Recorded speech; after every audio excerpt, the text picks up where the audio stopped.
Hello Frooti.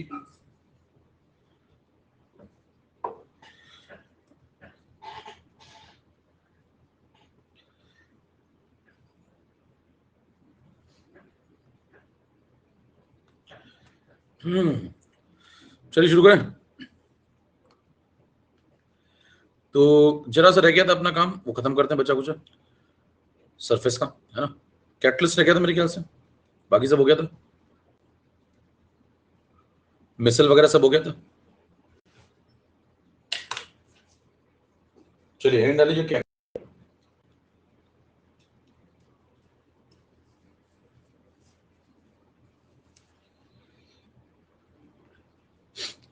तो catalyst पे आ जाइए। सर बहुत जहरीले लग रहा है, मार डाला भाई साहब। चलो चैट बंद कर दे इसी बात पे, इसी बात पे चैट बंद कर देते।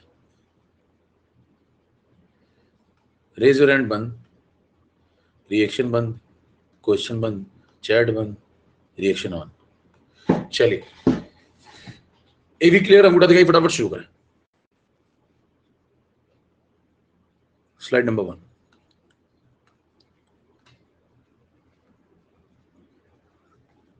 तो आज हम लोग पढ़ने जा रहे हैं कैटलिसिस।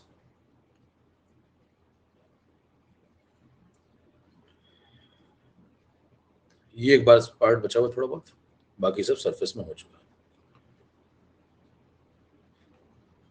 कैटलिसिस के सम्मान में कुछ लाइनें लिख रहा हूं, पढ़िए। द फिनोमिना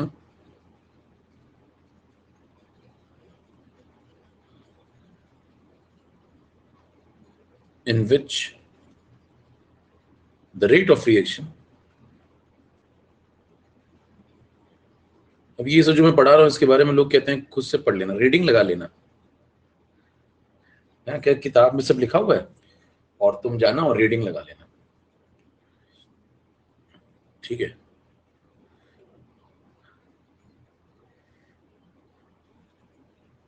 जब रीडिंग ही लगानी है तो तुम कहाँ आए हो फिर? रीडिंग तो मैं अकेले भी लगा सकता था शायद। Phenomena in which the rate of reaction is changed,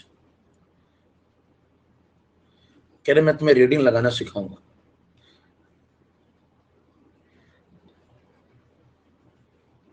increased, समस्या देश में ये देखिए, कोई आदमी अपना काम ईमानदारी से करना नहीं चाहता। 50% लोग कामचोर हैं। The phenomena in which the rate of reaction, और बाकी जो 50 हैं उन 30 को करने नहीं दिया जाता, बचे 20 करना चाहते हैं, उनमें से कर नहीं पाते 10,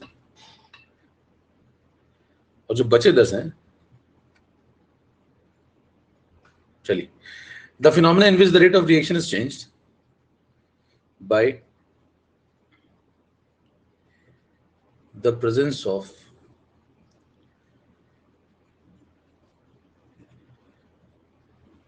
अ सब्सटेंस, जिसको हम बोलते हैं कैटलिस्ट,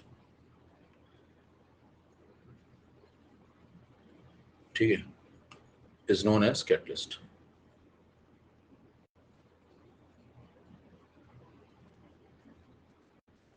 अब देखिए जो कैटलिस्ट होता है वो दोनों कार्यक्रम कर सकता है। कैटलिस्ट रेट ऑफ रिएक्शन को बढ़ा भी सकता है, घटा भी सकता है। तो अगर कोई ऐसा सब्सटेंस आप मिला दें जो रिएक्शन की रेट ऑफ रिएक्शन को बढ़ा भी दे, कभी कभी घटा भी दे, उसे बोलते हैं कैटलिस्ट, पहला पार्ट। अब कैसे बढ़ाता है कैसे घटाता है इसके बारे में हम लोग कुछ जानकारी हासिल कर चुके हैं, क्योंकि हम लोग केमिकल काइनेटिक्स पढ़ चुके हैं, सब कुछ ही पढ़ चुके हैं आप तो स्लाइड नंबर 2 पे चलें, ठीक है। अच्छा कैसे बढ़ाता होगा कैसे घटाता होगा वो आपको थोड़ा आइडिया दिया है मैंने पहले, एक्टिवेशन एनर्जी वाले पॉइंट को बात करेंगे, है ना। तो आइए अंदर चलें थोड़ा सा, सेकेंड पे आइए। There are 2 types of catalyst, 2 प्रकार के कैटलिस्ट।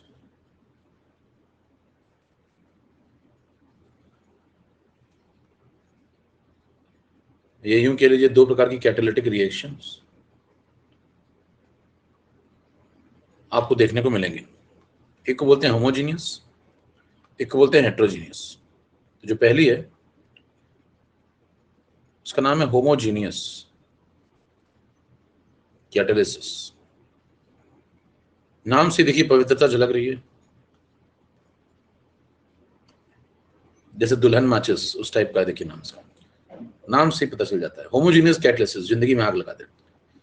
तो ऐसी कैटलिसिस जिसमें फेजेस सेम हो, है ना, homogeneous. When reactant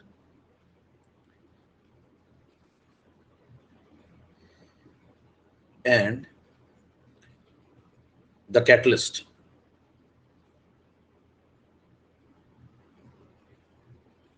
are in the same, पढ़ते जाइए ध्यान से जो बातें लिख रहा हूं, are in the same physical state। नाम से समझ में आ रहा है आपको? अगर फिजिकल स्टेट सेम होगी तो आप बोलेंगे होमोजीनियस मामला चल रहा है, ठीक है। तो ऐसी कैटलिसिस जिसमें रिएक्टेंट और जो आपका कैटलिस्ट है वो दोनों अगर सेम स्टेट में मौजूद है तो फिर आप उसे बोलेंगे होमोजीनियस कैटलिसिस। जैसे उदाहरण के तौर पे आप इनऑर्गेनिक पढ़ते होंगे, है ना, तो उसमें लेड चैम्बर प्रोसेस सुना होगा आपने, पढ़ लिया होगा। तो लेड चैम्बर प्रोसेस में देखिए क्या करते हैं, एक रिएक्शन आप पढ़ते हैं, 2SO2 + 1O2 gives 2SO3, आगे चल के सल्फ्यूरिक एसिड दे देता है। पढ़ा है समझ में? अब ध्यान दीजिए यहाँ पे इन सब की फेजेस आप देखिए, सब गैसियस स्टेट में। और यहाँ पे जो आप कैटलिस्ट यूज करते हैं वो होता है NO गैसेस। तो इसको ध्यान से देखिए, ये भी गैसियस, रिएक्टेंट भी गैसियस है ना। तो इससे आप क्या बोलेंगे, ये होमोजीनियस है। कहाँ यूज करते हैं इसको? Manufacture of H2SO4। तो ये ध्यान रखेंगे, इंपॉर्टेंट रिएक्शन है। 2SO2 + 1O2, NO यहाँ पे होमोजीनियस कैटलिसिस दिखा रहा है, सेम फेज में मामला चल रहा है। चलिए नेक्स्ट पे आइए, अगला पॉइंट। सेकेंड टाइप जो है कैटालिटिक रिएक्शन वो है हेट्रोजीनियस, ये हो गई होमोजीनियस। अब आ जाइए नेक्स्ट स्लाइड में 3 नंबर। तो सेकेंड है बी, इसको बोलते हैं हेट्रोजीनियस।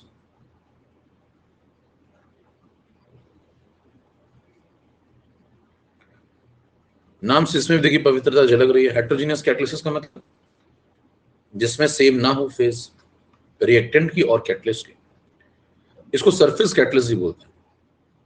यहाँ पे जो यूज होता है इसको सरफेस कैटालिसिस भी बोलते हैं, यहाँ पे जो यूज होगा उसको बोलेंगे सरफेस कैटलिस्ट। देखिए ऐसा तब होगा, थोड़ा समझिए नाम में क्या लॉजिक है। अगर फेस नहीं सेम होगी तो कैसे काम चल रहा होगा? फिर एक कैटलिस्ट होगा, जैसे कोई सॉलिड, उसकी सरफेस पे कोई गैस यानी कि रिएक्टेंट के मॉलिक्यूल एब्जॉर्ब हो जाएंगे, फिर उन रिएक्टेंट के मॉलिक्यूल में कोलिजन होगा, उनकी एक्टिवेशन एनर्जी उनको मिल जाएगी, फिर वो एक्टिवेट हो जाएंगे, प्रोडक्ट बना देंगे, सरफेस छोड़ देंगे, भाग जाएंगे। कुल मिला के यहाँ पे जो कार्यक्रम चल रहा है वो होमोजीनियस नहीं है, हेट्रोजीनियस है। तो सरफेस पे फिनोमेना चल रहा है, ये सरफेस केमिस्ट्री से कनेक्टेड है। अच्छा, एग्जाम्पल के तौर पे आपने एक रिएक्शन और देखी होगी इनऑर्गेनिक में, 2SO2 + 1O2 gives 2SO3। इसको बनाने के लिए एक और कैटलिस्ट का इस्तेमाल किया जाता है जिसका नाम है प्लैटिनम सॉलिड, है ना। तो देखिए यहाँ प्लैटिनम सॉलिड जब आप लेंगे तो ये देखो, ये गैसियस में, ये गैसियस में और प्लैटिनम सॉलिड में। तो जो कैटलिस्ट की स्टेट है और जो रिएक्टेंट की स्टेट है वो डिफरेंट है, इसको क्या बोलेंगे आप? इसको सरफेस कैटलिस्ट बोलेंगे। तो इसकी सरफेस पे ये मॉलिक्यूल आकर के जुड़ेंगे और फिर उनमें कंपाउंड बनेगा और फिर आपको फाइनली कैटलिस्ट फ्री होके मिल जाएगा। अभी आगे समझेंगे कैसे जब थ्योरी पढ़ेंगे कैसे कैटलिस्ट काम करता है। फिलहाल इतना समझ में आ गया आपको होमोजीनियस हेट्रो। और एग्जांपल देख लीजिए, जैसे N2 + O2, N2 + H2, sorry N2 + H2, ammonia बनाया होगा आपने, हैबर प्रोसेस। इनऑर्गेनिक हमने बनवाया था अमोनिया, आपको कहाँ? केमिकल इक्विलिब्रियम में खूब बना अमोनिया। तो यहाँ पे देखिए Fe सॉलिड लिया जाता है और इनकी फेजेस अगर आप देखें तो इनकी फेजेस देखो गैसियस है, तो ये दोनों गैसियस, ये देखो सॉलिड, फेज मैच नहीं कर रही है, हेट्रोजीनियस। यहाँ पे एक और व्यक्ति का इस्तेमाल होता है, मॉलिब्डेनम। लेकिन ध्यान दीजिए ये जो मॉलिब्डेनम है ये कैटलिस्ट नहीं है, ये प्रमोटर है। इस पे भी चर्चा आगे करेंगे, प्रमोटर क्या होता है। फिलहाल ये कैटलिस्ट, इसकी स्टेट अगर आप देखेंगे तो इसकी स्टेट इन दोनों से मैच नहीं कर रही है, इसका मतलब हेट्रोजीनियस कैटलिसिस चल रही है। कितनों को इतनी बात समझ में आ गई? क्लियर है? कभी दो प्रकार की कैटलिसिस होती है, एक होमोजीनियस और एक हेट्रोजीनियस। कैटलिस्ट वो होता है जो रेट ऑफ रिएक्शन को बढ़ा भी सकता है और कभी कभी घटा भी सकता है।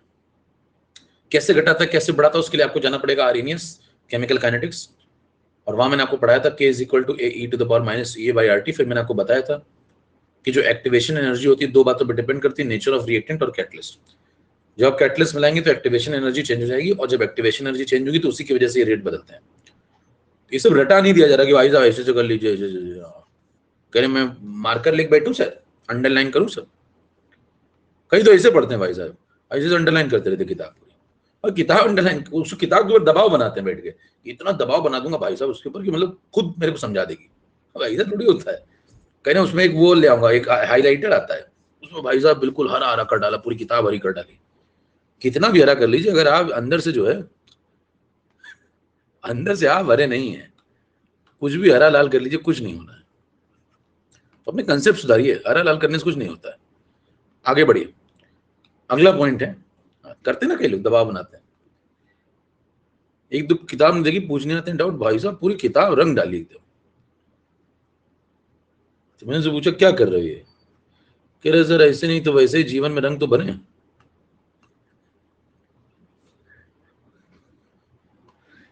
टाइप्स ऑफ कैटलिसिस, देखिए टाइप्स ऑफ कैटलिसिस, कैटलिसिस जो है वो एक तो होमोजेनियस हेटेरोजेनियस आपने समझ ली। अच्छा टाइप ऑफ कैटलिस्ट कर लीजिए, टाइप ऑफ कैटलिस्ट। कैटलिस्ट जो होते हैं वो आपको टोटल 4 प्रकार के मिलेंगे, उनके नाम, पहला पॉजिटिव कैटलिस्ट, इन पे सवाल आ चुके हैं। दूसरा नेगेटिव कैटलिस्ट, तीसरा ऑटो कैटलिस्ट। अब पता लगा आपने पूरी सरफेस पढ़ डाली, ये नहीं पढ़ा आपने और इसी पे सवाल आ गया, तो अब ये थोड़ी कहोगे भैया फ्रेंड लिस्ट से नहीं पूछा इस बार, सर ने कहा था फ्रेंड लिस्ट से आएगा। तो सब पढ़ना पड़ता है भैया मुक्ति के लिए। ऑटो कैटलिस्ट, इंड्यूस कैटलिस्ट, ठीक है। फिर 4 प्रकार के कैटलिस्ट हैं। ध्यान रखने का तरीका देखिए, मैंने आपको बताया था कैटलिस्ट वो होता है जो रेट को बढ़ा भी सकता है घटा भी सकता है। तो एक पॉजिटिव होगा एक नेगेटिव होगा, ठीक है। ये दोनों तो आराम से, पॉजिटिव और नेगेटिव दोनों आपको ना मिले तो फिर ऑटो बैठ जाओ, तो दोनों ना मिले तो ऑटो बैठ जाओ, और ऑटो अपने आप अगर कार्यक्रम ना हो पाया तो इंड्यूस कर दो जबरदस्ती। इंड्यूस्ड मतलब असर डाल के कुछ कैटलिसिस कराओ। कैसे करते हो समझते हैं जरा। तो 4 प्रकार आपको समझ में आ गए, चारों पर डिस्कशन में थोड़ा थोड़ा कर रहा हूं, सुनिए ध्यान से। स्लाइड नंबर 5, तो पहला जो हम लोग पढ़ने जा रहे हैं वो है पॉजिटिव कैटलिस्ट। आइए देखें,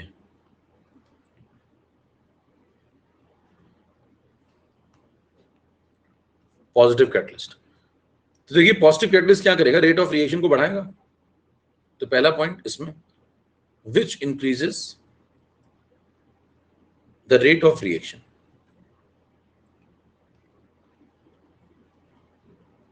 ये आप पढ़ चुके काइनेटिक्स में।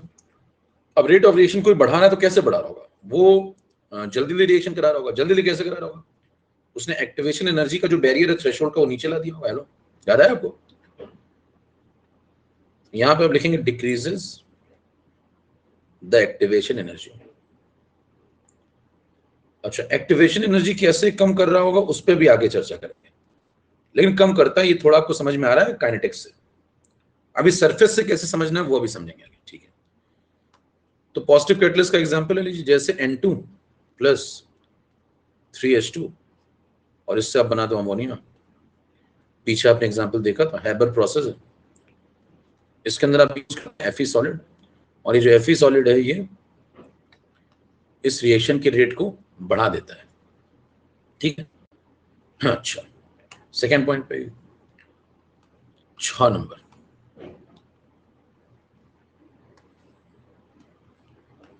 सेकेंड पे जो सेकेंड है नेगेटिव कैटलिस्ट।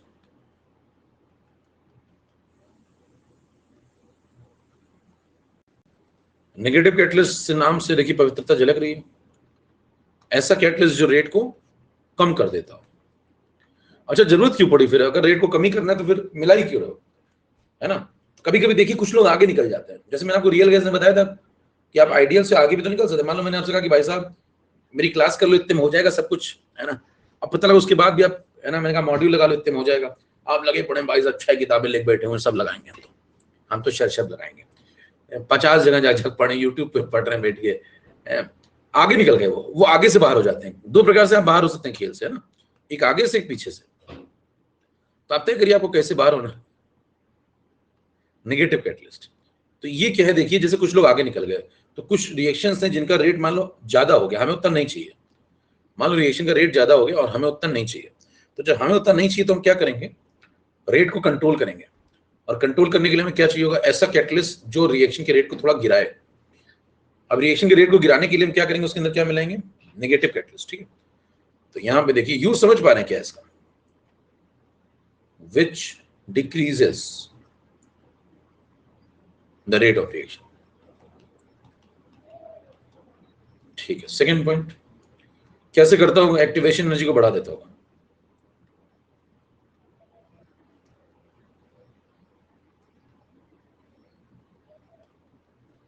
ठीक है, कैसे करता होगा वो भी समझिए। जैसे मान लीजिए Na2SO3 है, इसका एग्जाम्पल ये काफी फेमस है, आता है कई बार।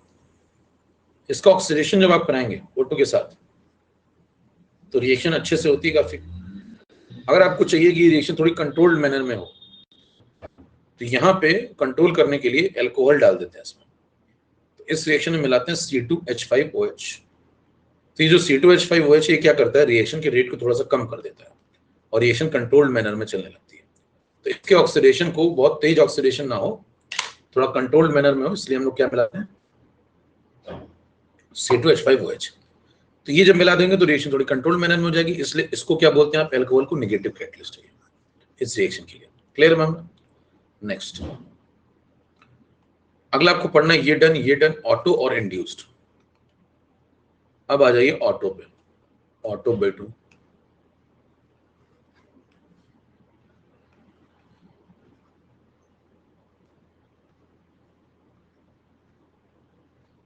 ठीक है भाई, आइए समझे। देखिए नाम से इसमें भी समझ में, आपको नाम आप पढ़ी, नाम से बहुत कुछ आइडिया लग जाएगा। ऑटो का मतलब अपने आप, ऑटोमेटिक होता है ना ऑटोमेटिक, तो अपने आप। तो अपने आप कुछ ऐसा हो रहा होगा कि कुछ ऐसा हो जाएगा कि वो कैटलिस्ट का काम करने लगेगा। देखिए लिखें definition, when one of the product, कुछ ऐसा प्रोडक्ट बन जाएगा अपने आप वो कैटलिस्ट की तरह काम करने लगेगा। One of the product of reaction, मतलब जाने अनजाने में आप कुछ ऐसा बना देंगे, है ना, reaction that starts to act as a catalyst. कोई ऐसा प्रोडक्ट बन जाएगा जो आपको कैटलिस्ट की तरह काम करेगा। जैसे देखिए आपने पढ़ा था जब आप काइनेटिक्स पढ़ रहे थे, CH3COO C2H5 ईस्टर की हाइड्रोलिसिस। एस्टर की हाइड्रोलिसिस अगर आप करें तो ये देखिए हाइड्रोलिसिस हो गया। इस रिएक्शन के अंदर आपने पढ़ा था एसिडिक मीडियम में रिएक्शन जब कराते हैं आप, तो रिएक्शन की जो रफ्तार होती है वो स्लो होती है ना, पानी को एक्सेस में लेना पड़ा था। तो देखिए रफ्तार जब स्लो होगी तो यहाँ पे एसिडिक मीडियम में क्यों स्लो होती है, क्योंकि यहाँ पे जो कैटलिस्ट है देखिए वो ये H पॉजिटिव, यही मीडियम की तरह काम कर रहा है, तो ये हमारा कैटलिस्ट है। अब ये आसानी से रिएक्शन में प्रेजेंट नहीं होता है, तो फिर क्या होगा, धीरे धीरे धीरे, क्योंकि हाइड्रोलिसिस और ये पानी और ये बस, तो ये ज्यादा प्रेजेंट नहीं है, तो रिएक्शन का रेट स्लो होता है। लेकिन ध्यान दीजिए जब ये एसिटिक एसिड बन जाता है, एसिटिक एसिड हालांकि वीक एसिड है लेकिन ये थोड़ा बहुत आपको प्रोटॉन देना शुरू कर देगा, तो ये सोर्स बन जाएगा किसका, उस प्रोटॉन का जो इस रिएक्शन को कैटलाइज कर रहा है। समझ में आ रही बात, क्या बोल रहे हैं, ये सोर्स बन जाएगा उस प्रोटॉन का जो इस रिएक्शन को कैटलाइज कर सकता है। तो यहां से एसिटिक एसिड जो देखिए एक प्रोडक्ट बना, और वो प्रोडक्ट आगे चल के आपको क्या दे देगा, प्रोटॉन दे देगा, और ये प्रोटॉन आकर के इसको कैटलाइज कर देगा। तो ऊपर देखिए डेफिनेशन में क्या लिखा हुआ है, कोई ऐसा प्रोडक्ट रिएक्शन में बनेगा जो खुद एक कैटलिस्ट की तरह काम करना शुरू कर देगा, तो वो ये तो इसको बोलते हैं कौन सी कैटलिस्ट, ऑटो कैटलिस्ट। अगले पे आएगी। क्लियर है मेरे ख्याल से मामला। 8 नंबर पे, तो इसमें बहुत ज्यादा आपको मतलब शोध नहीं करना है, लेकिन आपको आइडिया होना चाहिए। देखिए सवाल जो वहां पे आते हैं नीट में, वो कई बार क्या होता है छू के निकल जाते हैं कुछ चीजों को, और लोग वो पढ़ते नहीं ध्यान से, और वो छू के निकल जाएंगे हल्का सा। मान लो इस पे कुछ हल्का सा एक रिएक्शन देती, उन्होंने पूछ लिया कुछ कि यहाँ पे ऑटो कैटलिस्ट है, 4 ऑप्शन देती है, कौन सा रिएक्शन है? ऑटो कैटलिस्ट है, पॉजिटिव कैटलिस्ट है, नेगेटिव, बस हो गया। ठीक है, तो पूछ लेगा कैसे भी करके, तो आप तैयार रहिए। मतलब डी, एक बार सब कुछ सुना होना चाहिए जितना आपके काम का है। इंड्यूस्ड कैटलिस्ट आखिरी है इंड्यूस्ड कैटलिस्ट। इंड्यूस में देखिए क्या समझ में आ रहा है, नाम से क्या समझ में आ रहा है कि जैसे इंड्यूस्ड डाइपोल, डाइपोल इंड्यूस्ड आप पढ़ते हैं, तो उसमें क्या होता है, एक डाइपोल दूसरे डाइपोल को चार्ज इंड्यूस करता है, चार्ज डेवलप कराने में मदद करता है। वही यहां भी चल रहा है। एक रिएक्शन हो नहीं रही होगी, सोचिए आप, दिमाग में चलिए थोड़ा, एक रिएक्शन हो नहीं होगी आसानी से, दूसरी रिएक्शन हो रही होगी, तो आप दूसरी रिएक्शन को पहले के साथ कपल कर दीजिए। जब आप दूसरी को पहले के साथ कपल कर देंगे तो दूसरी वाली पहले को कराने में मदद कर देगी, तो दूसरी वाली पहले वाले के लिए एक कैटलिस्ट का काम कर रही है, और क्योंकि वो उसे इंड्यूस्ड कर रही है, रेट बढ़ाने में मदद कर रही है, तो उसे आप बोलेंगे इंड्यूस्ड कैटलिस्ट की तरह काम कर रही है। समझ में आ रही बात? तो मैं लिख देता हूं, when a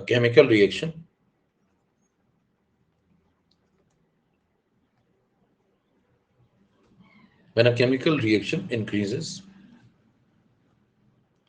the rate of another chemical reaction,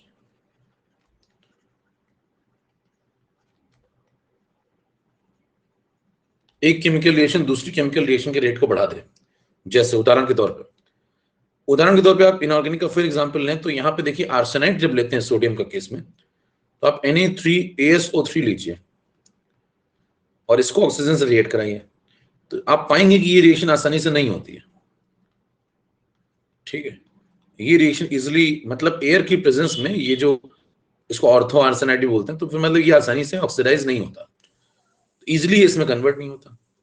एक और रिएक्शन होती है जो इजिली कन्वर्ट हो जाती है, जिसका नाम है Na2SO3, पीछे भी आपने समझा था। इसको अगर आप O2 से रिएक्ट करा दें तो ये आराम से Na2SO4 बनाता है। तो जो ऊपर वाली नीली है, देखिए ऊपर वाली जो नीली है वो इजिली नहीं होती है, और नीचे वाली जो सफेद है वो आसानी से होती है। तो आप नीली वाली को सफेद के साथ कपल कर दीजिए, समझ पा रहे हैं? नीली वाली को सफेद के साथ कपल कर दीजिए, दोनों एक ही चैम्बर में भेज दीजिए, मतलब ऑक्सीजन की सप्लाई इसमें ना करके इसके मिक्सचर में कर दें। एक चैम्बर लें, उसमें इन दोनों को मिला दें। अब एक चैम्बर में जब आप इन दोनों को मिला देंगे तो ये दोनों मिक्स हो जाएंगे और इनके अंदर ऑक्सीजन सप्लाई कर दें, तो क्या होगा कि ये वाली रिएक्शन हो जाएगी आराम से। ये वाली मुश्किल है, तो ये इसको इंड्यूस कर देगी, ये इसको होने में मदद कर देगी। अब इसमें आप थर्मो का कंसेप्ट लगा सकते हैं।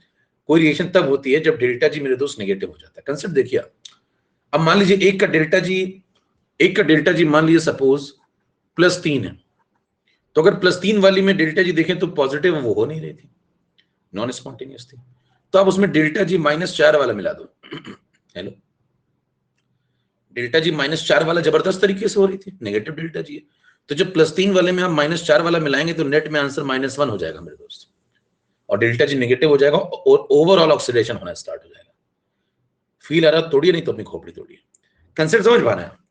तो देखिए धीरे से मेरे दोस्त थर्मो आ रही है ना, थर्मो बीच में पूछते रहती है ना, तुम बोर तो नहीं हो रही हो सरफेस से, है ना? तो देखिए थर्मो आगे धीरे से, तो आप कहेंगे, इसी को देखिए थर्मो में पढ़ाया जाता है कि जब आप एक रिएक्शन की दूसरी रिएक्शन में, देखिए इनऑर्गेनिक में हर जगह दखल है, थर्मो का, इक्विलिब्रियम का, मोल का। तो आप कहेंगे कि साहब एक रिएक्शन होनी नहीं, तो उसका डेल्टा जी नेगेटिव था, उसमें दूसरी रिएक्शन मिला दी जिसका डेल्टा जी पॉजिटिव हो। मान लीजिए उल्टा, जैसे मान लीजिए एक रिएक्शन है, इसका डेल्टा जी सपोज उदाहरण के तौर पे +2 था, एक और है जिसका -3 था, तो ये वाली हो नहीं रही थी, ये वाली हो रही थी, मिला दो, मिलाने के बाद जब डेल्टा जी आप चेक करेंगे तो वो हो जाएगा -1, तो ये हो जाएगी। समझ पा रहे हैं? Hot water. कितनों को बात समझ में आ गई? हाँ, तो हर जगह मैं ही मिलूंगा आपको, आप कहीं किसी भी मोड़ से जाइए, खिलौना किंग सरफेस में कौन सी फासला है, कहीं भी किसी मोड़ से जाइए, मैं ही मिलूंगा आखिरी में। जब मोड़ के आखिरी में हम निकल रहे होंगे ना, खुश होते हो कि नहीं ये तो मिला ही नहीं, अंत में मैं आपको पीछे से वहीं आता मिलूंगा। ऐसे और कैसे हो, कहां चले गए थे? तो देखिए तो एक केमिकल रिएक्शन ये वाली, इसने इसको इंड्यूस्ड कर दिया। मैं लिख देता हूँ इसको जरा, नहीं तो आप फिर भूल जाएंगे, आपका तेज दिमाग है, वो भूलने पे आपको मजबूर कर देगा। 9 नंबर में लिख देता थोड़ा सा। तो इसके बारे में लिख रहा हूं, ध्यान से पढ़िए। एक रिएक्शन थी, वो हो नहीं रही थी, दूसरी रिएक्शन आपने उसमें कपल कर दी, जब कपल कर दी तो दूसरी वाली रिएक्शन पहली वाली को कराने में मदद कर रही है। तो लिख लीजिए sodium arsenite solution is not oxidized by air। रिटन में थोड़ा ले लिया करिए, जिससे नोट्स आपके प्रॉपर है, रिवाइज करने में आसानी हो। बट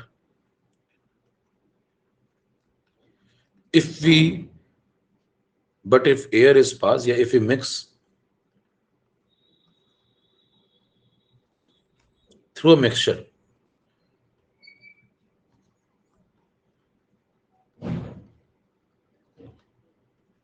किसका mixture? Na3 ASO3 and Na2SO3, then both of them gets simultaneously oxidized।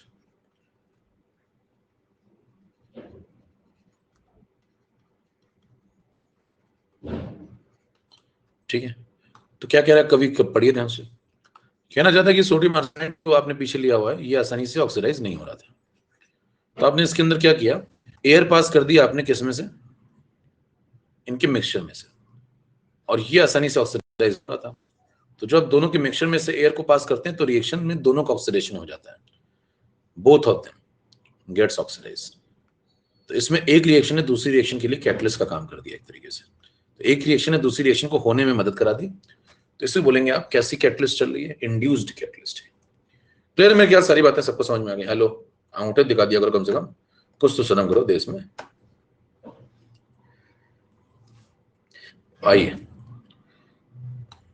कहने सर में घर में बोला गया अंगूठे दिखाना जब लैग हो, नहीं तो मैं तुम्हारे अंगूठे तिजोरी में रख दूंगा। अंगूठे ब्लॉक लगा के बैठे हो क्या? कह रहे अंगूठे कोड नहीं पता सर। प्रमोटर पे आइए। प्रमोटर वो होता है मेरे दोस्त जो कैटलिस्ट नहीं होता है, लेकिन कैटलिस्ट को अपना काम करने में मदद करता है।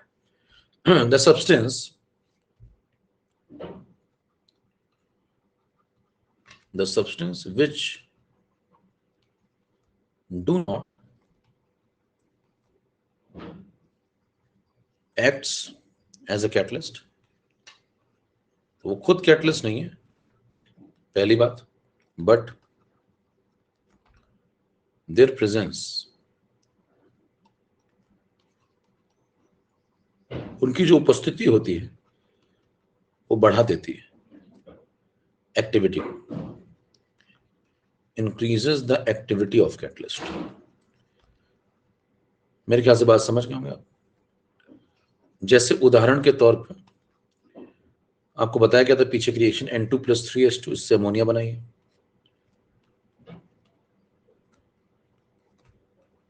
तो इसमें जो Fe होता है ये कैटलिस्ट है, और इसमें जो मॉलिब्डेनम आप लेंगे ये प्रमोटर है। तो यहां पे जो मॉलिब्डेनम आपने इस्तेमाल किया ये प्रमोटर है, और ये जो Fe आपने ऊपर इस्तेमाल किया ये कैटलिस्ट है। तो ये क्या करता है, इसकी एक्टिविटी को बढ़ा देता है।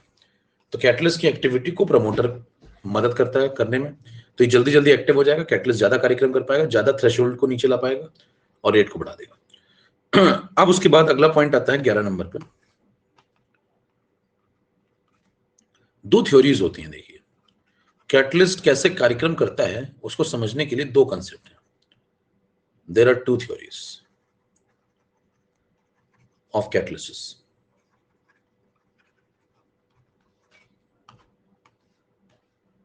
पहली थ्योरी का नाम है, वो कहती है इंटरमीडिएट तरीके से चलिए, एक प्रोडक्ट बनेगा इंटरमीडिएट, उसका नाम है इंटरमीडिएट थ्योरी। इंटरमीडिएट कंपाउंड बनता है वहां पर, तो इसको बोल सकते हैं इंटरमीडिएट कंपाउंड फॉर्मेशन थ्योरी भी। तो पहली थ्योरी कहती है कि बीच में एक इंटरमीडिएट बनेगा और बाद में वो फिर प्रोडक्ट की तरफ बढ़ा देगा रिएक्शन को। कैसे, समझिए।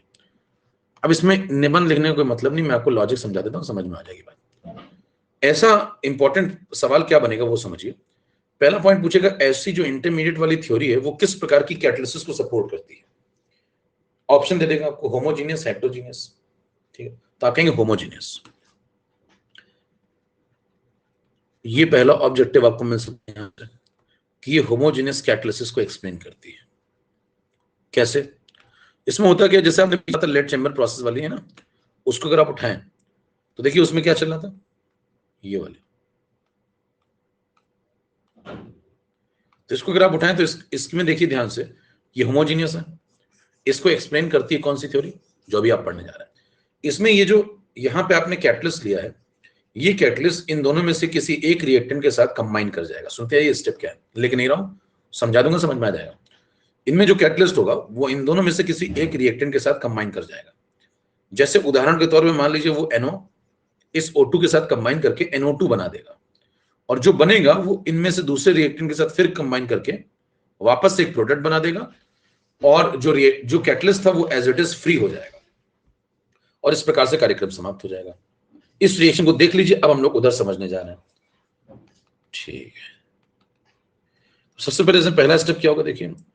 जो कैटलिस्ट था NO, है ना, कैटलिस्ट जो NO था वो रिएक्ट करेगा वन ऑफ द रिएक्टेंट, जैसे कि O2, और क्या बना देगा, NO2। फिर जो NO2 बनेगा, बैलेंस करना चाहे बैलेंस कर ले, 2NO 1O2 2NO2। फिर इसका जो NO2 बनेगा यहाँ पे, वो NO2 आ करके वापस से रिएक्शन करेगा किसके साथ, SO2 के साथ, मतलब दूसरे रिएक्टेंट के साथ, और ये बना देगा SO3 जो कि आपका प्रोडक्ट था मेन, और फ्री कर देगा वापस से कैटलिस्ट को, क्योंकि कैटलिस्ट रिएक्शन के दौरान खर्च नहीं होना चाहिए। हेलो, कैटलिस्ट रिएक्शन के दौरान खर्च नहीं होना चाहिए, आपको बताई थी मैंने बात। तो यहां पे आपको वापस से कैटलिस्ट मिल जाएगा। ठीक, ये देखिए कैटलिस्ट था, दो रिएक्टेंट थे ये दोनों, इनमें से इसके साथ रिएक्ट किया, एक कंपाउंड बना, वो कंपाउंड आया और उस कंपाउंड ने वापस दूसरे रिएक्टेंट के साथ रिएक्ट किया, प्रोडक्ट बनाया और कैटलिस्ट को फ्री कर दिया। कहानी क्लियर? इस प्रकार से कहानी चल रही है। अच्छा, ठीक है, तो ये हो गया फर्स्ट स्टेप।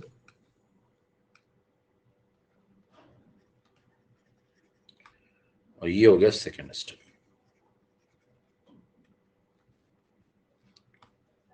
तो इस प्रकार से जो कार्यक्रम चल रहा है इसको बोलते हैं क्या, ये इंटरमीडिएट कंपाउंड फॉर्मेशन थ्योरी है। ये कहती है कि बीच में एक इंटरमीडिएट बनेगा, देखिए NO2 नाम का, अगर आप इन दोनों रिएक्शन को जोड़ दें तो ये कैंसिल हो जाएगी, देखिए इससे। तो अगर आपसे पूछे नेट रिएक्शन क्या हुई, तो आप बोलेंगे नेट रिएक्शन हुई SO2 plus O2 gives SO3। Check कर लो,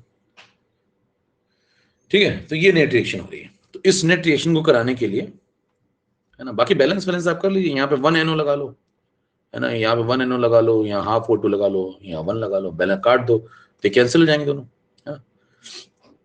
समझ में आ गई बात? तो अगर बहुत बैलेंस करना है आपको, कह रहे बहुत बैलेंस आदमी हो शायद, ऐसे लिख लो 1NO हाफ O2 1NO2। ठीक है, अब चेक करो, ये NO2 से ये NO2 कट गया, ठीक है, ये NO2 से ये NO2 कट गया, catalyst as it is free हो गया, ये तो खर्च ही नहीं होता, तो ये भी कट गया। तो बचा क्या, SO2 plus half O2 gives SO3। Balance कर लीजिए आप। समझ में आ रही बात? कितनों को समझ में आ गई? तोड़िए फटाफट। इसको कौन सी थ्योरी बोलते हैं? इंटरमीडिएट थ्योरी, पहली थ्योरी है। अच्छा, ये होमोजीनियस के ऊपर क्यों चलती है? ऐसा क्यों बोलते हैं चलती है?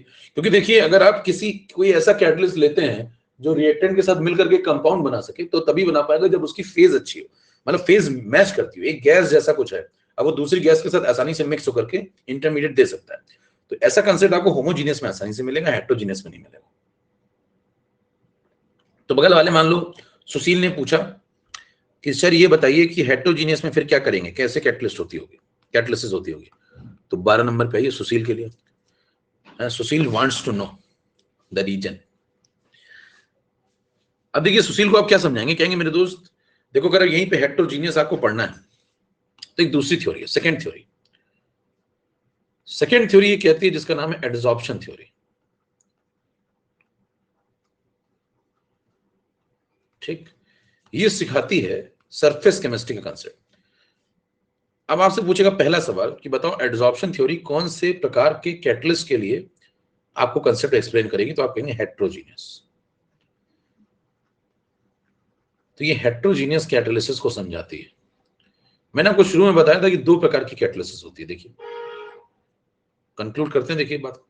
मैंने आपसे कहा था दो प्रकार की कैटालिसिस होती है, कैटालिटिक रिएक्शन होती है, एक होमोजीनियस, इसको एक्सप्लेन करने के लिए पहली थ्योरी है इंटरमीडिएट थ्योरी, एक हेट्रोजीनियस, और इसको एक्सप्लेन करने के लिए दूसरी थ्योरी है जिसका नाम है, जो भी आप पढ़ने जा रहे हैं, ठीक है, एडजॉर्प्शन थ्योरी। अब इसको पढ़ते हैं। तो इसमें मैं कुछ पॉइंट लिख रहा हूं इंपॉर्टेंट, उनको पढ़िए ध्यान से। तो देखिए यहां भी कंसेप्ट है, कंसेप्ट हर जगह होते हैं Lakshman.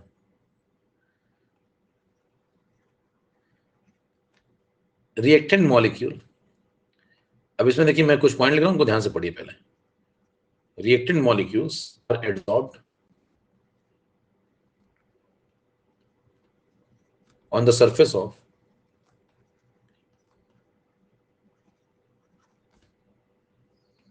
a catalyst at adjacent point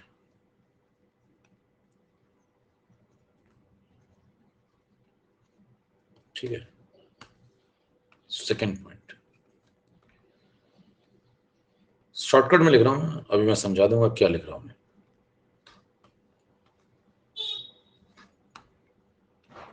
third point,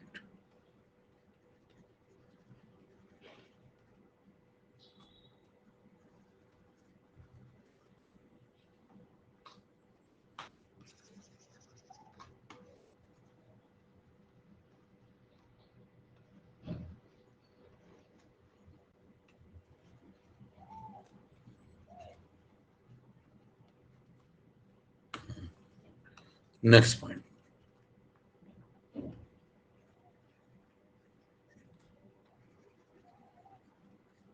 release energy.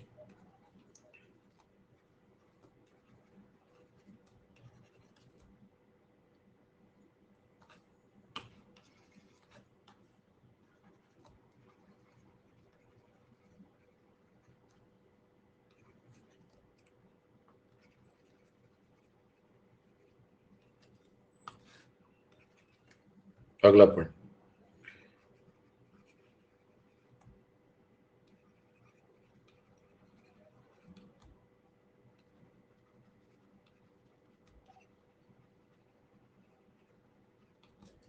Next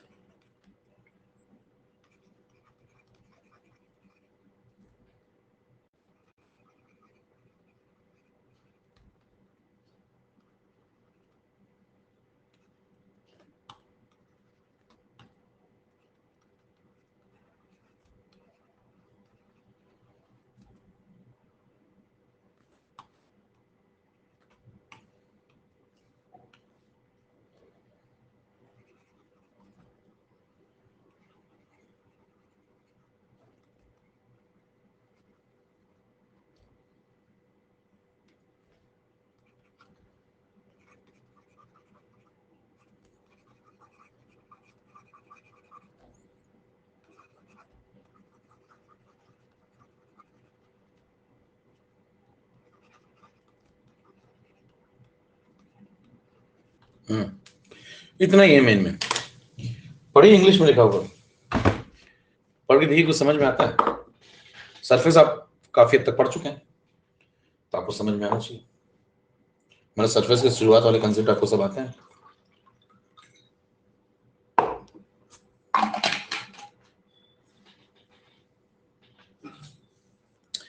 हाँ भाई पढ़िए,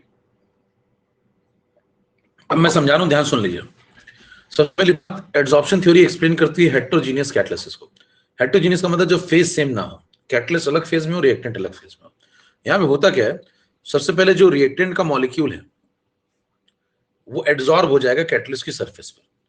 जहां जहां उनके पोर्स होंगे, एडजेसेंट पॉइंट का मतलब समझ गया, रेसिडुअल फोर्सेस, वहां जाके एड्सॉर्ब हो जाएगा।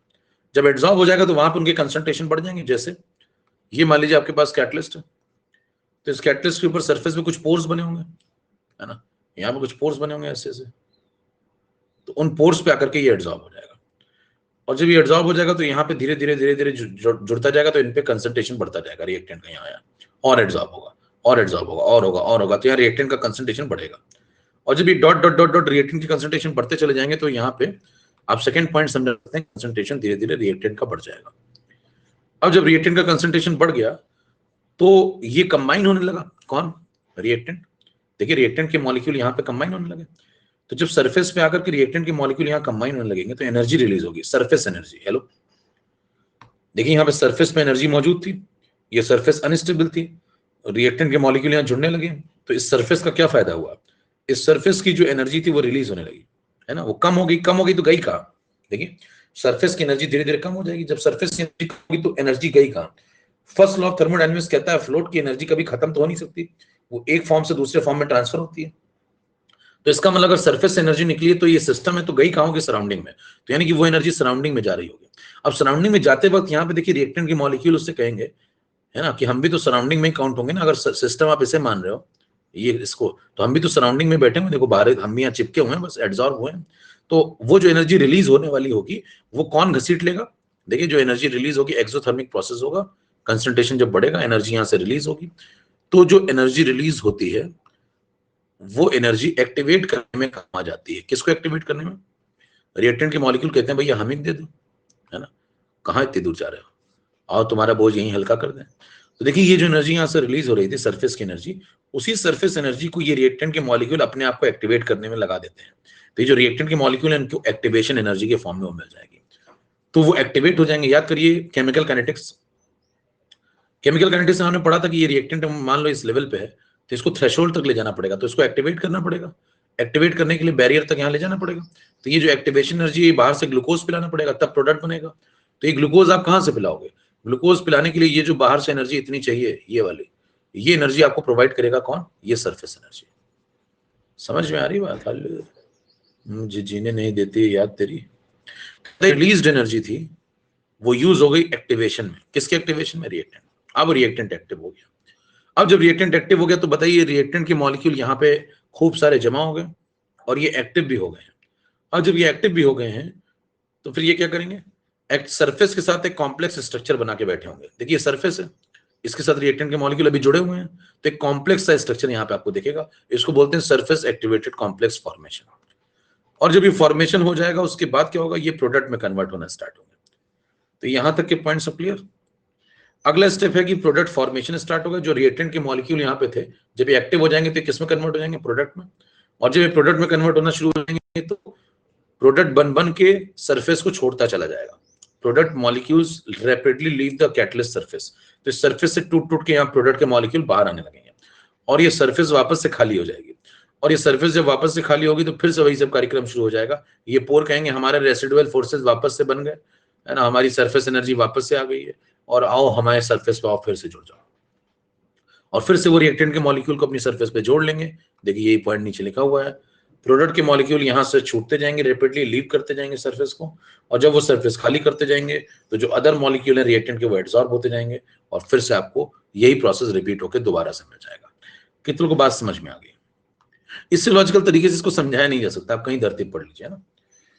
तो अगर आपको मेरी बातें अगर ना समझ में आया करें तो समझ लिया करिए कि आपका मतलब आपके ताले की चाबी कहीं खो गई है।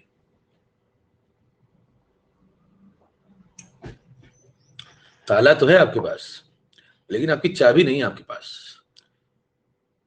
समझ पाए, ताला खुलेगा नहीं गुरु, फिर आपके ताले की चाबी कहीं खो गई है, उसको ढूंढ लीजिए जल्दी से, अगर मिल जाए तो, कई लोगों को जीवन भर नहीं मिलती है ढूंढते रखे रहे मेरा ताला कब खुलेगा, शायद उनका ताला ही नहीं खुल पाता भाई, पूरा जीवन निकल जाता है, बंद ताले चले जाते हैं बेचारे। आइए, तो यहां तक सब कुछ खत्म, कैटलिस्ट पूरा समाप्त होता है। दो थ्योरीज थी, देखिए शुरुआत से आपने क्या क्या पढ़ लिया कैटलिस्ट में, इतना आपको कैटलिस्ट में जानकारी होनी चाहिए। आपने पढ़ा सबसे स्टार्टिंग में कैटलिस्ट क्या होती है, फिर दो थ्योरीज हैं, होमोजीनियस कैटलिसिस और हेटेरोजीनियस कैटलिसिस। फिर आपने पढ़ा 4 प्रकार के कैटलिस्ट होते हैं, उनके बारे में सब एग्जाम्पल समझ लिया। फिर आपने पढ़ा कि प्रमोटर क्या होता है। फिर आपने पढ़ा कि जो दो थ्योरीज हैं जो दो कंसेप्ट को समझाएंगी, होमोजीनियस को समझाने के लिए इंटरमीडिएट थ्योरी बनी है और हेटेरोजीनियस को समझाने के लिए एडजॉर्प्शन थ्योरी बनी। अब आगे, अब इसमें एक दो बातें छोटी छोटी और बचती हैं, इनको भी निपटा लेते हैं। एक कंसेप्ट आता है जियोलाइट, कभी कभी इस पे सवाल भी आए हैं, तो जियोलाइट को भी सुन लीजिए। जियोलाइट का एक और नाम होता है, इसको बोलते हैं shape selective. Shape selective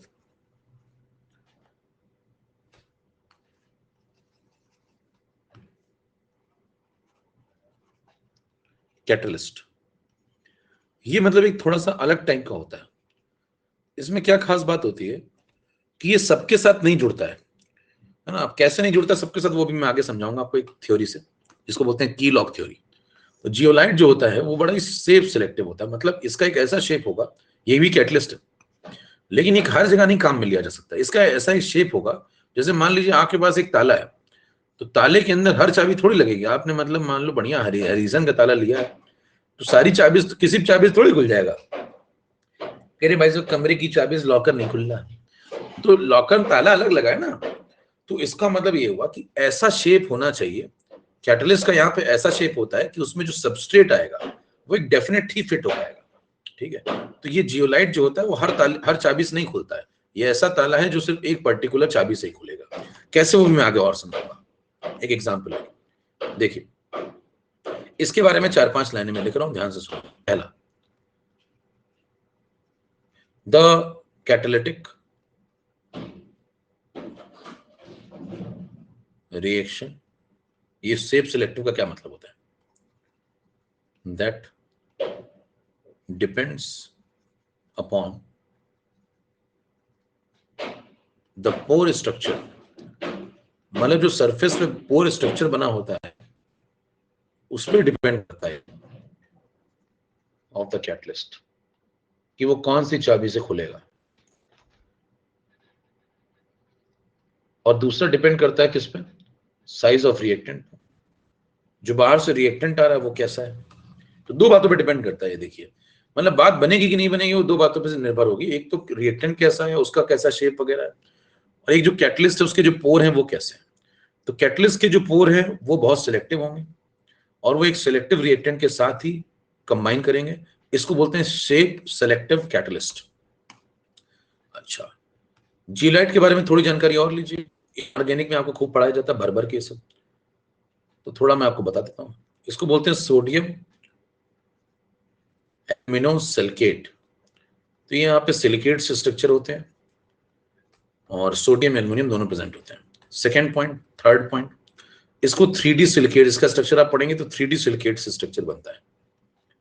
next point, zeolite जो होता है उसको जब भी आप यूज करेंगे तो यहाँ पे पूछा जाता है इसको हीट क्यों करते हैं यूज करने से पहले कैटलिस्ट के फॉर्म में। तो यहाँ पे एक पॉइंट आता है, zeolite before using as a catalyst,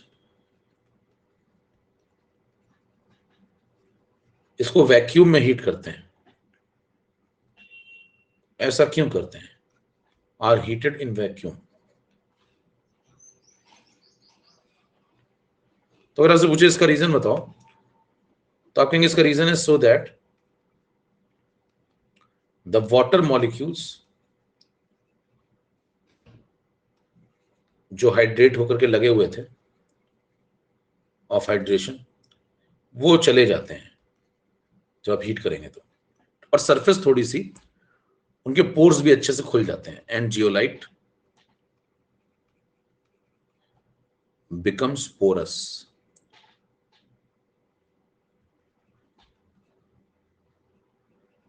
ठीक है, उदाहरण के तौर पे आपने कभी देखा हो तो एक फेमस रिएक्शन है, अल्कोहल लीजिए और इनऑर्गेनिक, ऑर्गेनिक में पढ़ाई जाती है रिएक्शन।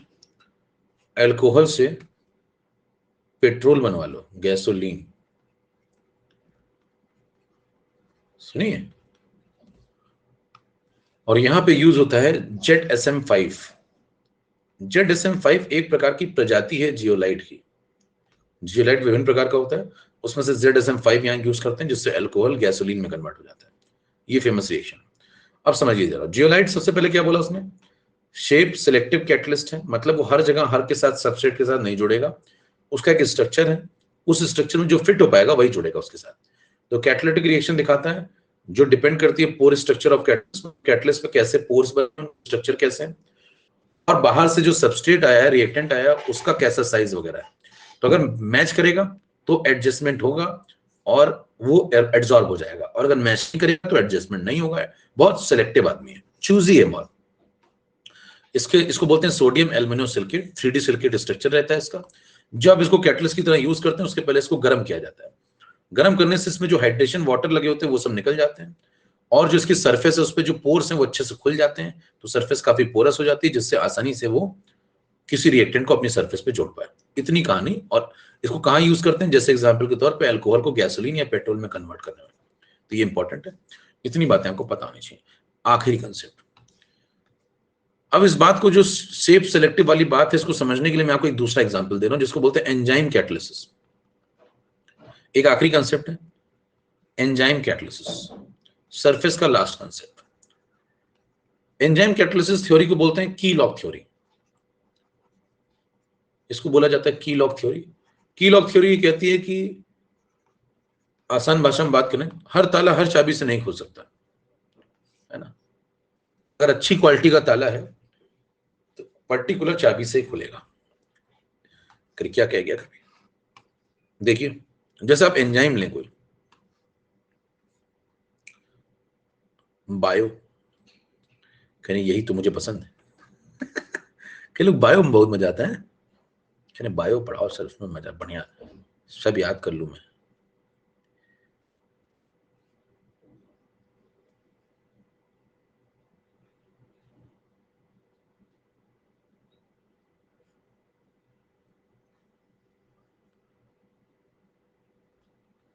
अब लीजिए ऐसा है, ये एक एंजाइम है, इसको लिख दिया मैंने ई। अब देखिए इसके अंदर ये शेप बना हुआ है। अब इस शेप में ये मान लो ताला है, तो इसमें वही चाबी फिट होगी आकर के जो इसमें मैच कर पाए, यहाँ पे जो ब्लैंक है इसके साथ मैच कर पाए। जैसे उदाहरण के तौर पे मैं आपको चाबी दिखाता हूँ कौन सी बैठेगी यहाँ पे। तो चाबी आप बनाएंगे, देखिए यहाँ पे बाहर निकला हुआ, तो यहाँ पे अंदर होना चाहिए ऐसे, जितना वो बाहर उतना ही अंदर, ठीक है। फिर देखिए यहाँ पे ये ऐसा निकला हुआ है, तो यहाँ पे ये सेट हो जाएगा, है ना। और यहाँ पे सेट होने के बाद फिर ये वाला कहाँ सेट होगा, ये वाला यहाँ सेट हो जाएगा ऐसा, यहाँ सेट करा दो। तो ये कहाँ सेट होगा भाई साहब, इसका यहाँ सेट करा दो छोटा सा, देखिए सब सेट हो गया, बढ़िया मस्त रही है। तो इस प्रकार का बना दो कुछ मामला। ये मान लीजिए आपका सबस्ट्रेट है, ये कौन है, ये रिएक्टेंट है, ठीक है। तो देखिए ये है ताला, वो इस चाबी में फिट बैठ रहा है, तो ये आके ऐसे इसमें एडजस्ट हो जाएगी। तो ये जब एडजस्ट हो जाएगी तो ये वाला जो निकला हुआ ये इसमें चला जाएगा, ये वाला इसमें चला जाएगा, ये वाला इसमें चला जाएगा। समझ में आ रही बात। बायो आप पढ़ते होंगे तो आपको ज्यादा सब समझ में आता है, ज्ञानी व्यक्ति हैं हम बहुत। तो देखिए यहाँ पे एक रिएक्शन हो जाएगी, तो जो आप कन्वर्जन पढ़ेंगे क्या होगा, फाइनली क्या शेप बनेगा।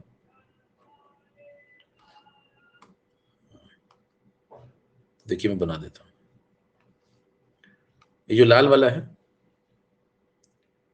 ऐसे ऐसे ऐसे ऐसे ऐसे ऐसे, ये लाल वाला पीले वाले में एडजस्ट हो गया। तो देखिए ये लाल वाला था और ये पीला वाला बगल में जो था इसमें एडजस्ट हो गया। तो कैसे देखो,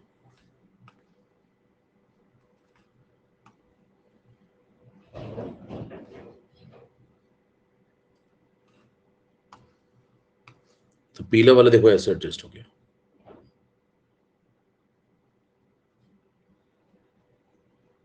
ये पीला वाला, ठीक है। तो पीले वाले का जो शेप था इसमें आकर के एडजस्ट हो गया ऐसे।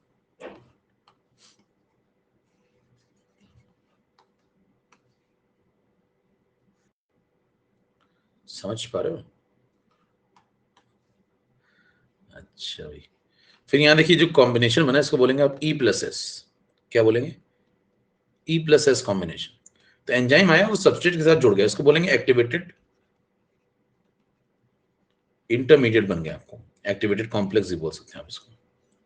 फिर क्या होगा कि ये जब रिएक्शन हो जाएगी तो ये एंजाइम फ्री हो जाएगा, क्योंकि ये तो कैटलिस्ट है, ये फ्री हो जाएगा लाल वाला, और ये जो सबस्ट्रेट या रिएक्टेंट आकर के जुड़ा था ये फाइनली प्रोडक्ट में कन्वर्ट हो जाएगा। तो फाइनल आपको सीन कैसा मिलेगा, फाइनल सीन बनाते हैं। फाइनल सीन में जो लाल वाला था ये आपको वापस से मिल जाएगा ऐसे ही, जैसा था तुम जैसे हो वैसे रहना टाइप मिल जाएगा। और जो बगल में आपको मिल रहा था देखिए,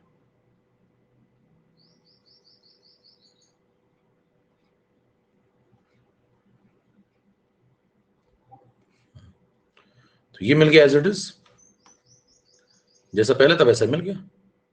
और बगल में जो रिएक्टेंट आया के जुड़ा था इसकी सरफेस पे, ये दो पार्ट में टूट जाएगा, ये प्रोडक्ट फॉर्मेशन कर देगा। तो मान लीजिए इसने बना दिया यहाँ पे प्रोडक्ट और यहाँ पे कोई प्रोडक्ट, तो ये बन गया प्रोडक्ट। समझ में आई बात? तो ये जो मामला था इसको आप क्या बोलेंगे, ये एंजाइम एक कैटलिस्ट की तरह काम कर रहा था, ठीक है। और बगल में ये आपको मिल गया प्रोडक्ट फॉर्मेशन। इसको बोलते हैं कीलॉग थ्योरी। कीलॉग थ्योरी का मतलब है, ये देखिए ये ताला था, ये इसी चाबी से खुलेगा, हर चाबी से नहीं खुलेगा, बहुत सिलेक्टिव है, चूजी है। तो ये सबस्ट्रेट आया, जुड़ गया, ये कॉम्प्लेक्स बना, फिर इसका एंजाइम फ्री हो गया क्योंकि ये कैटलिस्ट था एज इट इज, और ये जो सबस्ट्रेट था ये प्रोडक्ट में कन्वर्ट हो गया। अब इसमें देखिए कुछ बातें इंपॉर्टेंट मैं आपको बता देता हूं, जैसे एंजाइम क्या होते हैं, ये सब आप खूब पढ़ते होंगे भर भर के, तो दो तीन बातें मैं बस लिख दे रहा हूं, उसको सुन लीजिए। नंबर एक, एंजाइम के बारे में अगर चर्चा करें तो एंजाइम आर कॉम्प्लेक्स, ये सब बायो की बातें आपको खूब आती होंगी, तो सुन लीजिए बस एक बार।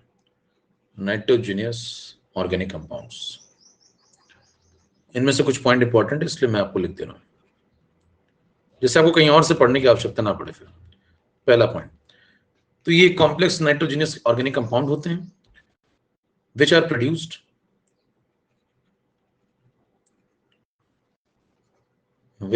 produced from living plants and animal।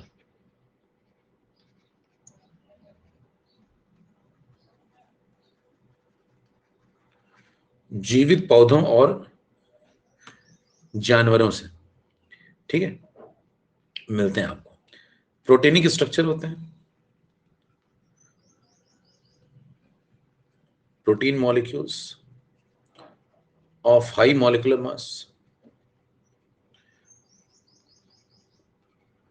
तीसरा पॉइंट, और ये अगर पानी में मिलाएंगे तो कोलाइड बना लेंगे एंड फॉर्म,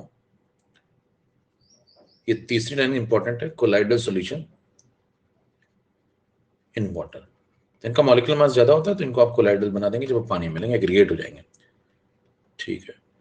और ये बायोकेमिकल रिएक्शन को कैटलाइज करते हैं, दे कैटलाइज बायोकेमिकल रिएक्शन।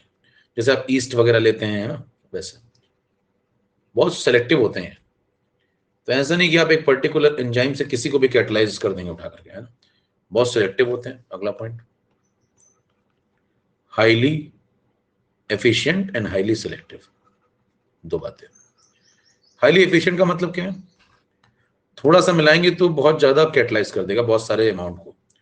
जैसे एग्जांपल के तौर पे 1 molecule of enzyme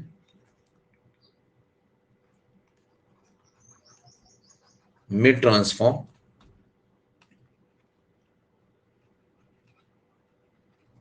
1 molecule, data थोड़ा ध्यान से देख लीजिए,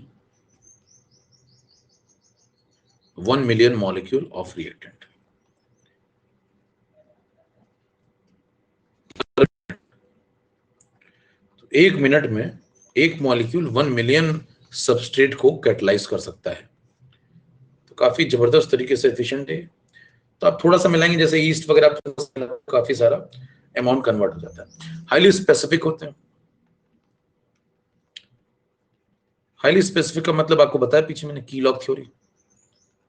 बहुत चूजी होंगे, हर जगह हर चीज यूज नहीं हो जाती है, तो मतलब आप एक पर्टिकुलर एंजाइम को दूसरी रिएक्शन में नहीं यूज कर सकते हैं ना, तो आप बोलेंगे 1 कैटलिस्ट कैन नॉट catalyze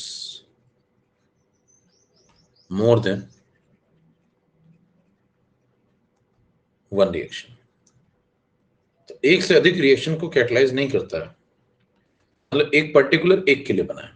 ठीक, अच्छा दूसरा पॉइंट, तीसरा पॉइंट, एक ऑप्टिमम टेम्परेचर जिस पे हाईली एक्टिव होते हैं, highly active at optimum temperature, room temperature के आसपास होता है वो टेम्परेचर। तो आप कहेंगे 298 केल्विन से लेकर के करीब करीब 310 केल्विन के आसपास, इस पे अच्छी एक्टिविटी मिलती है इनकी, बहुत गर्म भी नहीं बहुत ठंडा भी नहीं। और इनकी एक्टिविटी बढ़ाने के लिए कोएंजाइम मिला सकते हैं। लास्ट बात, increasing activity in the presence of coenzyme. तो मेरे ख्याल से ये सब बातें तो कोएंजाइम वगैरह से आप समझते हो भैया, बायो के यहाँ मैंने आपको थोड़ी जानकारी दे दी, इससे ज्यादा आपको सरफेस में कुछ नहीं पढ़ना है। यहाँ पे सरफेस समाप्त हो जाती है पूरी तरीके से, ठीक है, अंत है पूरी तरीके से।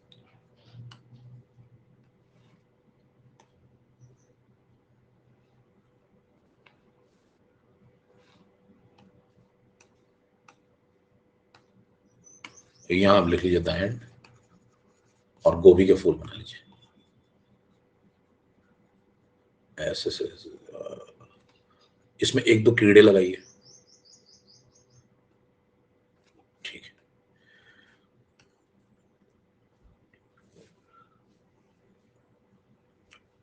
हेलो हेलो हेलो, हेलो, मैं प्रथम बोल रहा हूं, मैं द्वितीय। हेलो, एक मिनट सर, एक मिनट। हेलो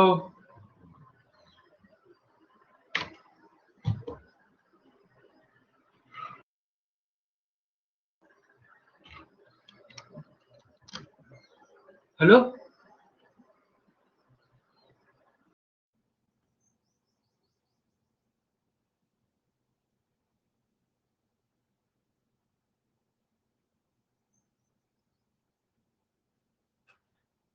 हाँ, रिफ्रेश कर दिया, अब आ रही आवाज, अब आ रही आवाज, ठीक है। तो ये सब खत्म मामला, पूरी तरीके से सरफेस समाप्त हो चुकी है। आपको मतलब एकदम जबरदस्त तरीके से सरफेस पढ़ा दी गई है। इसके अलावा आपको धरती, मैं जो भी चैप्टर पढ़ाऊँ चाहे वो कोई भी चैप्टर हो, मैं जितना आपको पढ़ा दूं उसके अलावा धरती पे आपको कुछ नहीं पढ़ना है। आप जाइए, इसके नोट्स बनाइए प्रॉपरली, और बस इसको एक बार देख लीजिए जो आज पढ़ाया गया है, और खत्म, फिनिश मामला। कोई किताब नहीं उठानी है, कुछ नहीं पढ़ना, बस जाइए और एग्जाम दीजिए सीधे। कपड़े बदल लीजिएगा बस। फिर बरमूडा पहन के चला जाऊं क्या सर?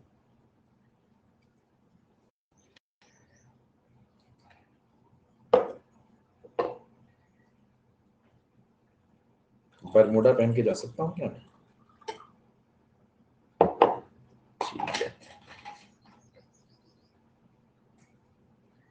अच्छा, लास्ट एक बात जो थी, सॉल्ट एनालिसिस नहीं भैया, बता नहीं पाने क्या पढ़ना था। इससे मासूम हो तुम गुरु,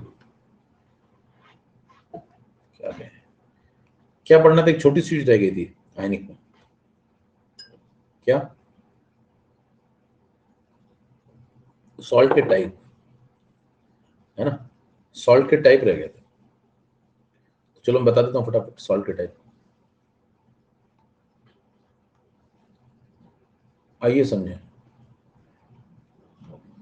तो बस हम लोग आखिरी एक चीज और कर लेते हैं जो हमारा रह गया था उधर आयनिक में।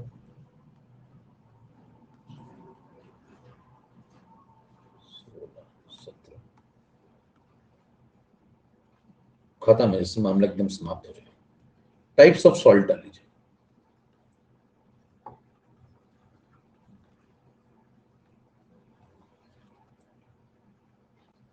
तो ये बात मैंने बोली थी, बाद में बता दूंगा, तो सुन लीजिए। टाइप्स ऑफ सॉल्ट के अंदर क्लासिफिकेशन पहली, और ये इंपॉर्टेंट है जो बात मैं बता रहा हूँ। सिंपल सॉल्ट, एक दो तीन चार, चार प्रकार के। पहला होता है सिंपल सॉल्ट, डिंपल नहीं, सिंपल। दूसरा है डबल, तीसरा है कॉम्प्लेक्स, और चौथा होता है मिक्स सॉल्ट।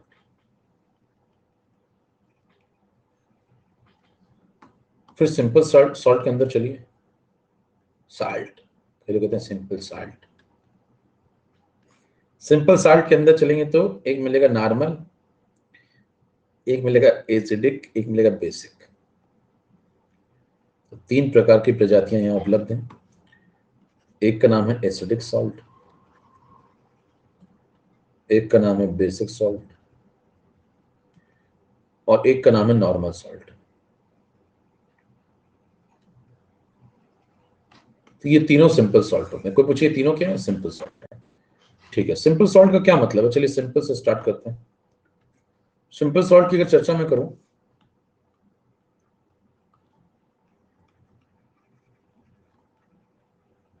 तो आप एक लाइन लिख सकते हैं इसके सम्मान में कि सिंपल सॉल्ट बनते कैसे हैं। दे आर फॉर्म्ड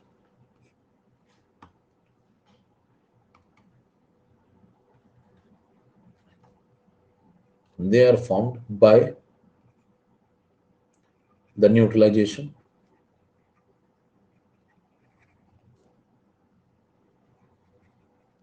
किसका neutralization? Of one type of acid and one type of base. ध्यान सुनिएगा जरा definition, one type of acid and one type of base. एक टाइप का एसिड लीजिए, एक टाइप का ही बेस लीजिए, उससे जो बनेगा वो है सिंपल सॉल्ट। ठीक, उदाहरण के तौर पे जैसे आप HCl लें, साथ में NaOH लें, one type of acid one type of base, तो इनसे जो मिलकर बनेगा वो होगा NaCl। ये सिंपल सॉल्ट। ठीक है, आ जाइए इधर। अब देखिए सिंपल सॉल्ट पढ़ने के बाद इसके अंदर एग्जांपल देखते हैं। सिंपल में 3 क्लासिफिकेशन है।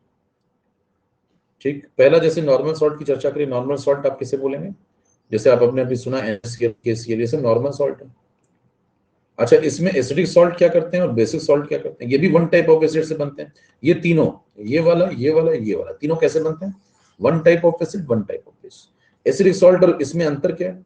एसिडिक सॉल्ट में एक्टिवेटेड हाइड्रोजन होगा जो आगे चल के आपको एसिडिक गैस देगा। तो ये एसिडिक गैस दे सकते हैं, इनके नेचर एसिडिक होते हैं। जैसे उदाहरण के तौर पर आप ले सकते हैं NaHSO4 या Na2HPO4, इस प्रकार के एग्जाम्पल। तो आप जैसे एग्जाम्पल लिखना शुरू करें, तो जैसे मैं कुछ एग्जाम्पल यहाँ लिख देता हूँ। नंबर 1 NaHSO4 ले लीजिए, उससे क्लियर हो जाएगा मामला। कैसे बना इसको जरा चेक करो। NaHSO4 यहाँ पर मान लो आपने लिया, NaHSO4 बनाना है आपको, NaOH ले लो, साथ में H2O ले लो। तो ये वन टाइप ऑफ एसिड है, ये वन टाइप ऑफ बेस है, मिला दो। मिलाओगे तो क्या बनेगा? इसका एक H निकाल दो, इसका एक OH निकाल दो, तो बन जाएगा Na, एक H बच जाएगा, NaHSO4। तो कोई आपसे पूछे कि जो NaHSO4 बना ये कैसा सॉल्ट है, तो आप कहेंगे ये पहली बात तो सिंपल सॉल्ट है कि one type of acid one type of base से बना है, और इसके अंदर H+ देने की काबिलियत है, तो आगे चल के क्या देगा? प्रोटॉन दे देगा आपको। तो ये एसिडिक सॉल्ट है। तो ये सिंपल सॉल्ट का एसिडिक सॉल्ट वाला वर्जन है, ये सिंपल सॉल्ट का नॉर्मल सॉल्ट वाला वर्जन है। सारी बात इसमें ये वाला जो एग्जांपल है नॉर्मल सॉल्ट बनाने का तरीका, ये वाला तरीका जो है वो एसिडिक सॉल्ट। दोनों में कॉमन बात है, one type of acid one type of base. ठीक है, एक और एग्जांपल आपको दे देता हूं। बेसिक सॉल्ट पे जाइए। बेसिक सॉल्ट आपको OH नेगेटिव दे देगा, है ना? तो ये आपको OH नेगेटिव देगा। जैसे उदाहरण के तौर पे CaOH ले लो। आपको पूछे CaOH कैसे बना होगा बताओ, तो आप कह दो भाई साहब HCl ले लो, कैल्शियम हाइड्रोक्साइड ले लो, जोड़ दो। तो देखिए इसका OH निकाल दो, इसका H निकाल दो, तो क्या बन जाएगा? इससे Ca, एक OH बच जाएगा, और इसका OH इसके H को लेके भाग गया, तो ये बन गया। तो आपको पूछे ये कैसा, आगे चल के OH नेगेटिव दे सकता है, तो ये कैसा सॉल्ट हुआ? ये बेसिक सॉल्ट हुआ। ये कैसा सॉल्ट हुआ? Basic salt. OH दे सकता है तो किसी एसिडिक कंटेंट से रिएक्ट कर सकता है, ये बेसिक सॉल्ट है। कैसे बना? One type of acid one type of base. ये तीनों देख लीजिए, तीनों, ये और ये सब one type of acid one type of base. तो तीनों कैसे हैं? सिंपल सॉल्ट है। ये वाला नॉर्मल है, ये वाला एसिडिक है, ये वाला बेसिक है। कर लेंगे ये तीनों क्लियर एकदम सबको? नेक्स्ट पे डबल सॉल्ट पे आ जाए। डबल सॉल्ट पे अगर चर्चा की जाए तो डबल सॉल्ट में जैसे फिटकरी एलम्स पढ़ते हैं आप, पोटाश है ना, तो इस पर चर्चा हो चुकी है, डॉट प्रोडक्ट बनेगा, ये तो हमने खूब पढ़ा हुआ, K2SO4 डॉट Al2SO4 होता है, इस इलेक्ट्रो में भी देखा आपने। तो ये है फिटकरी, पुरुष प्रयोग करते हैं, इसका आपको बताया प्राय दाढ़ी बनाने के बाद। आजकल का पता नहीं, आजकल तो मॉडर्न जमाना हो गया, कोई करता। कॉम्प्लेक्स सॉल्ट पे एक भैया को इसमें डाउट है, बड़े डाउटफुल हो बेटा। देखिए कॉम्प्लेक्स सॉल्ट पे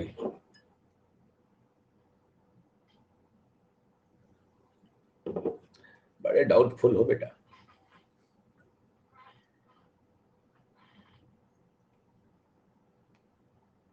आइए अब देखिए अगला वाला समझिए, complex salt. Complex salt coordination compound आपने पढ़ा है, तो इसमें ज्यादा कुछ लिखने की जरूरत नहीं, K4 एफिशिएंसी।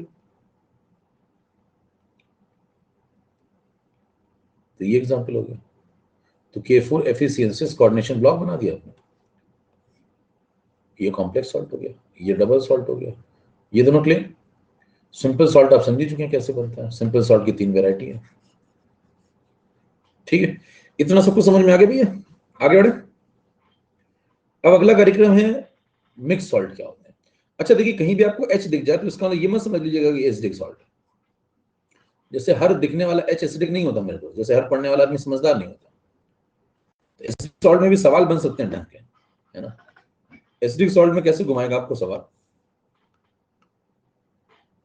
मान लीजिए आपसे कहते हैं H3PO4 है, तो H3PO4 क्या करता है, 3 प्रोटॉन दे सकता है, तो क्या क्या बनाएगा, देखो H2PO4 -1 बनाएगा, फिर एक और निकालेगा तो HPO4 -2 बनाएगा, फिर एक और निकालेगा तो PO4 आएगा। इनके साथ सोडियम जोड़ दो, ठीक है, तो इसके साथ कितने सोडियम जोड़ोगे, 1, इसके साथ कितने जोड़ोगे, 2, इसके साथ 3, तो बताओ क्या बनाओगे। सोडियम अगर जोड़ोगे तो पहले वाले के साथ कंपाउंड क्या बनेगा, पहले वाले का बनेगा NaH2PO4, दूसरे वाले में 2 जोड़ोगे Na+Na+, तो Na2, 2 Na+ दोगे ना इसको 3 Na+ दोगे, देखो दूसरा वाला क्या बन जाएगा, Na2HPO4, तीसरा वाला क्या बन जाएगा, Na3PO4। और से कोई पूछे भाई साहब इसमें से एसिडिक सॉल्ट कौन है, इनमें से एसिडिक सॉल्ट कौन है, ठीक है।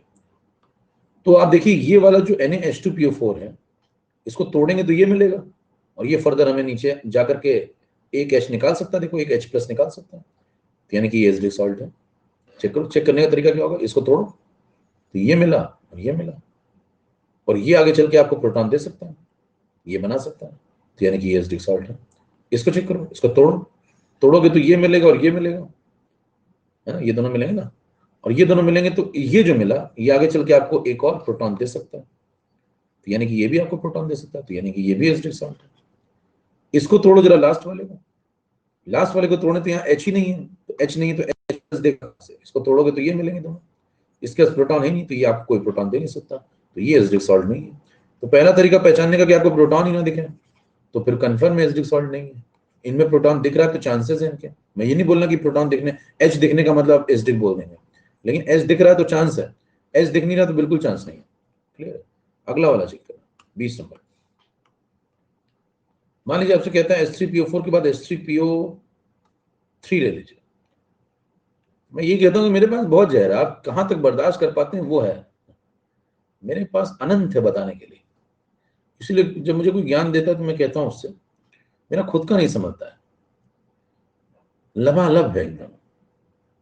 कई बार तो मेरा खुद का नहीं समझता, मैं सोचता हूँ क्या करूं इसका, समझ इसलिए मना करता हूँ, देखिए प्लीज मत दो ना, प्लीज प्लीज लगाता हूँ। साउंड बहुत स्लो आ रहा है सर।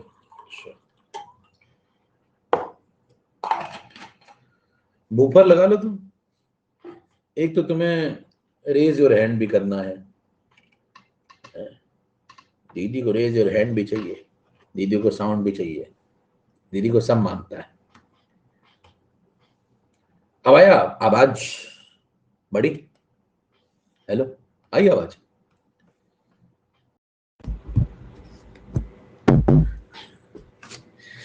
आई। अब आया क्या? अब सही है? हेलो बडी, अब जोरदार आवाज है? हाँ, पहले भी आ रहा था। अभी अच्छी आ रही क्या? पहले से अच्छी आ रही? माइक लगाने कुछ तो बोले अच्छी आ रही। माइक हटा दिया था ना बीच में। ठीक है,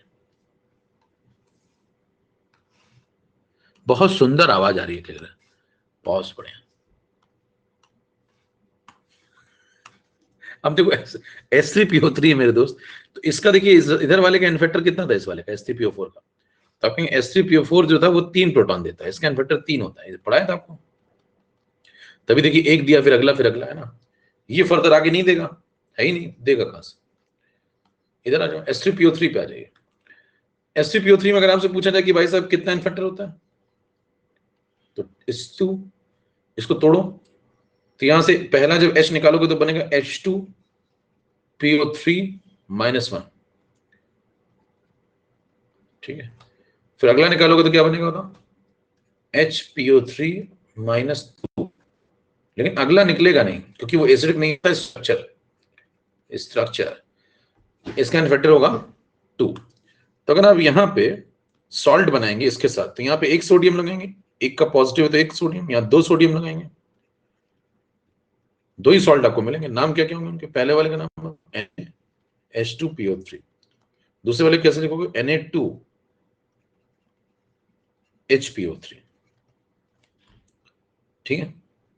अच्छा, आज से पूछे इनमें से एसिडिक सॉल्ट कौन है, तो आप कहेंगे पहले वाले को मान लो ये सवाल आ गया कि एसिडिक है कि नहीं, ये एसिडिक है कि नहीं, ऐसा सवाल आ गया, टिक करो, क्रॉस करो। पहचान में समझ पा रहे है ना? सर तो मैं तो अपने आप को पहचान रहा हूं। देखिए जब इसको आपसे पूछा जाएगा तो ये एसिडिक है कि नहीं, तो आप इसको तोड़ डालिएगा ऐसे, इसको तोड़ डालना ऐसे, ये देखो ऐसे टूट गया। फिर ये आपको क्या देगा? ये देगा, और ये फर्दर आपको देखिए प्रोटॉन दे सकता है, देखो ये फर्दर आपको प्रोटॉन दे, इसका ये भी प्रोटॉन दे सकता है, यानी कि ये एसिडिक है।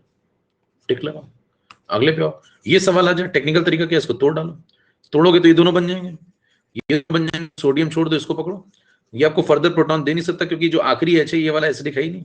हेलो, तो ये आपको फर्दर प्रोटॉन नहीं दे सकता। समझ में आ रही बात? तो अगर ये प्रोटॉन ही नहीं दे सकता क्योंकि 2 ही प्रोटॉन निकलने थे, एक ये निकल गया, एक ये निकल गया, ये दे ही नहीं सकता है, लेकिन दे नहीं सकता, तो यहाँ H है, लेकिन H होना सिर्फ इस बात की गारंटी नहीं देता कि मेरे दोस्त वो एसिडिक H है। हर पढ़ने वाला व्यक्ति समझदार नहीं होता, हर दिखने वाला H एसिडिक नहीं होता। समझ पा रहे हैं? I like it. चलिए भाई, 21 नंबर पे आखिरी सवाल इसका, क्या पहचान रहे, समझ पा रहे हैं? ये टिक क्रॉस क्या लिखा रहे हो? एसिडिक सॉल्ट टिक कर रहे हैं,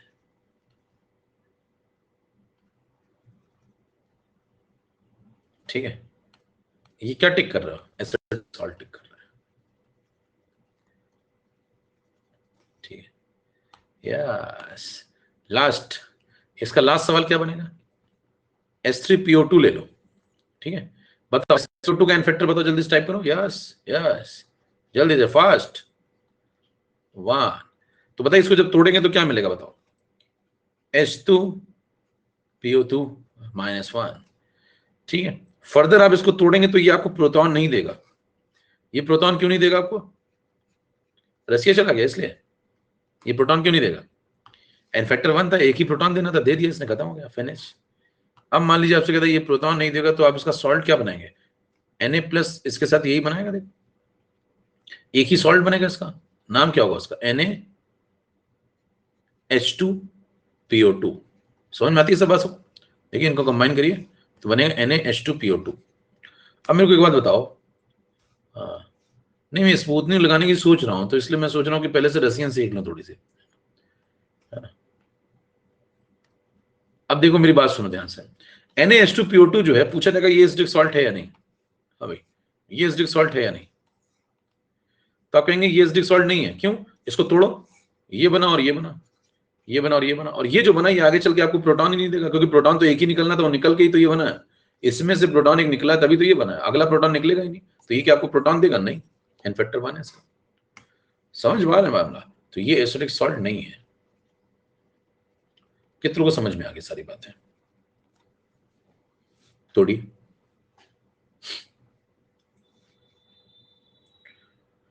चलिए भाई, तो ये भी पॉइंट क्लियर हो गया। अब उसके बाद अगला मुद्दा आता है कि अगर मान लीजिए आप कहते हैं कि भाई साहब इतना मैं दिमाग लगाऊंगा सर, मैं तो बहुत पैदल हूं सर, मेरे लिए कुछ बता दो। तो देखिए मान लीजिए आपको ज्यादा नहीं चलता, तो आपको ज्यादा नहीं चलता है ना, पाताल में आप हुए हैं, तो देखिए एन फैक्टर 3 वाला है।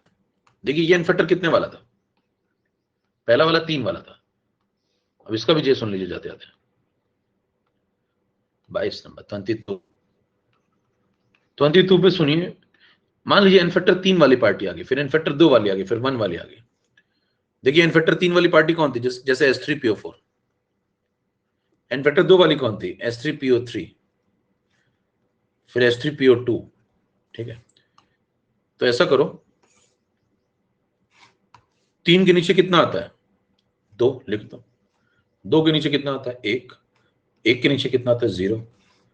तो 3 वाले में 2 एसिडिक सॉल्ट मिलेंगे, 2 वाले में 1 एसिडिक सॉल्ट मिलेगा, 1 वाले में 0 एसिडिक सॉल्ट मिलेगा, खत्म, फिनिश। देखिए 3 वाले में 2 मिलेंगे, चेक करिए, 3 वाले में 2 मिलते हैं, 2 वाले में 1 ही मिलता है, 1 वाले में 0। कितनी बात समझ में आ गई? अच्छा, ये सब खत्म, एसिडिक सॉल्ट, बेसिक सॉल्ट सब खत्म, ये तीनों खत्म, ये सब खत्म। अब बचा सिर्फ मिक्स सॉल्ट। आइए आखिरी कंसेप्ट मिक्स सॉल्ट पे आ जाइए, लास्ट कंसेप्ट। यस, 23 नंबर पे आइए मिक्स सॉल्ट। मिक्स सॉल्ट की सही डेफिनेशन सुनिए, गलत डेफिनेशन तो हर जगह दी हुई है। मिक्स सॉल्ट की एक सस्ती वाली डेफिनेशन चलती है कि एक से अधिक एनायन जिसके पास हो वो मिक्स सॉल्ट होता है, ऐसा लोग कहते हैं, ऐसा लोग कहते हैं। अब देखिए ऐसा तो भाई साहब फिर यहां भी होगा, इसको तोड़ के देखो, इसको तोड़ो जरा, कैसे टूटेगा, Na+1 H पॉजिटिव SO4-2, कितने कैटायन दे सकता है ये आपको? हाँ भाई, Na+1 दे सकता है, यस। HSO4- देगा, वो टूटेगा तो H+ बना देगा। तो जरा बताइए, हाँ जरा बताइए, ये जब आप टूटेगा तो आपको क्या H+ देगा, सल्फेट देगा और Na+ देगा, तो 2 कैटायन दे दिए हैं, 2 कैटायन दे दिए, तो फिर ये क्या एसिडिक सॉल्ट, ये क्या मिक्स सॉल्ट है? नहीं, ये तो एसिडिक सॉल्ट है, ये तो सिंपल सॉल्ट है। तो मिक्स सॉल्ट की गलत डेफिनेशन करते हैं कि एक से अधिक कैटायन दे दे, एक से अधिक एनायन दे दे, वो गलत है। मिक्स सॉल्ट वो नहीं होता जो आप समझ रहे हैं, है ना? नहीं तो फिर ये मिक्स सॉल्ट है क्या? नहीं, ये मिक्स सॉल्ट थोड़ी है, ये तो एसिडिक सॉल्ट है। समझ में आ रही बात? तो सही डेफिनेशन सुनिए, मिक्स सॉल्ट की सही डेफिनेशन मैं आपको यहां लिख दे रहा हूं। 2 तरीके होते हैं इसको बनाने के, है ना? पहला तरीका देखिए, मैं लिख रहा हूं, ध्यान से पढ़िए। They are formed by the neutralization, they are formed by the neutralization of polybasic acid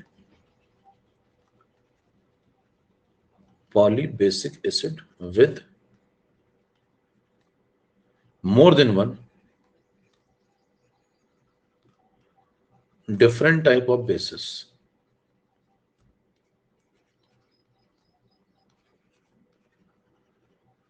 ठीक है, दूसरा एक और तरीका, बाय द न्यूट्रलाइजेशन ऑफ, इसका उल्टा सोचो, पॉली एसिडिक बेस ले लो,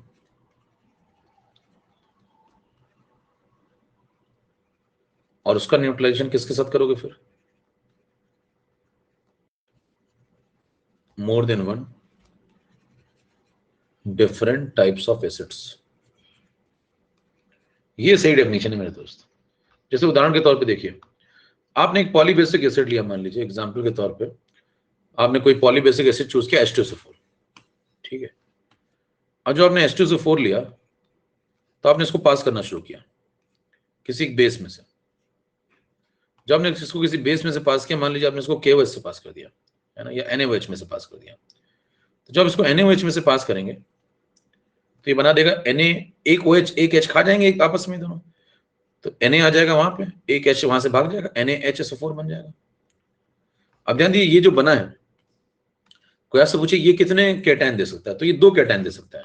लेकिन जो 2 कैटायन दे सकता है, एक से ज्यादा कैटायन दे सकता है, वो मिक्स सॉल्ट थोड़ी है, ये मिक्स सॉल्ट नहीं, ये मिक्स सॉल्ट थोड़ी है। फिर मिक्स सॉल्ट कहाँ है? ध्यान दीजिए, ये मिक्स सॉल्ट अगर होता तो फिर ये तो एसिडिक सॉल्ट है ना। ये तो देखिए एक टाइप ऑफ बेस, एक type of one type of base, ये सिंपल सॉल्ट है। जो भाई साहब ये क्या है? सिंपल सॉल्ट है, एसिडिक सॉल्ट है, ये मिक्स सॉल्ट थोड़ी है। मिक्स सॉल्ट है, नो। फिर सवाल है मिक्स सॉल्ट कैसे बनेगा? कहेंगे कि जब आप ये पॉलीबेसिक एसिड जो आपने H2SO4 लिया है, इसको पास कर दें, है ना, more than one different type of basis. पहला बेस ये था, एक और बेस दें आप इसको। अगला बेस जब आप इसको देंगे तो मान लीजिए आपने इसको KOH दे दिया, क्योंकि इसके अंदर एक और H प्लस है, देखिए ये वाला, तो इसको KOH दे दो। तो बताओ KOH देते क्या बन जाएगा, NaKFCl4।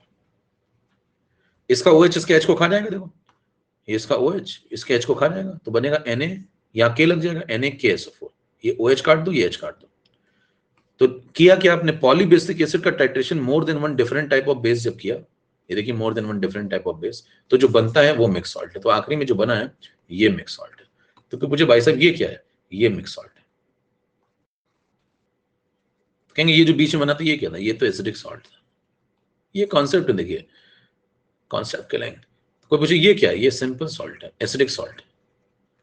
आगे जो बना है वो मिक्स सॉल्ट है। कितने लोग बात समझ में आ गई थोड़ी। तो ये वाला पहला वाला पॉइंट क्लियर। पॉलीबेसिक एसिड का titration more than one different type of basis. मैं कहता हूँ मेरे ने बहुत जहर, मैं ऐसे नहीं कहता हूँ, बहुत ज्यादा है, मतलब कई बार तो बता ना मेरा बर्दाश्त खुद का नहीं होता।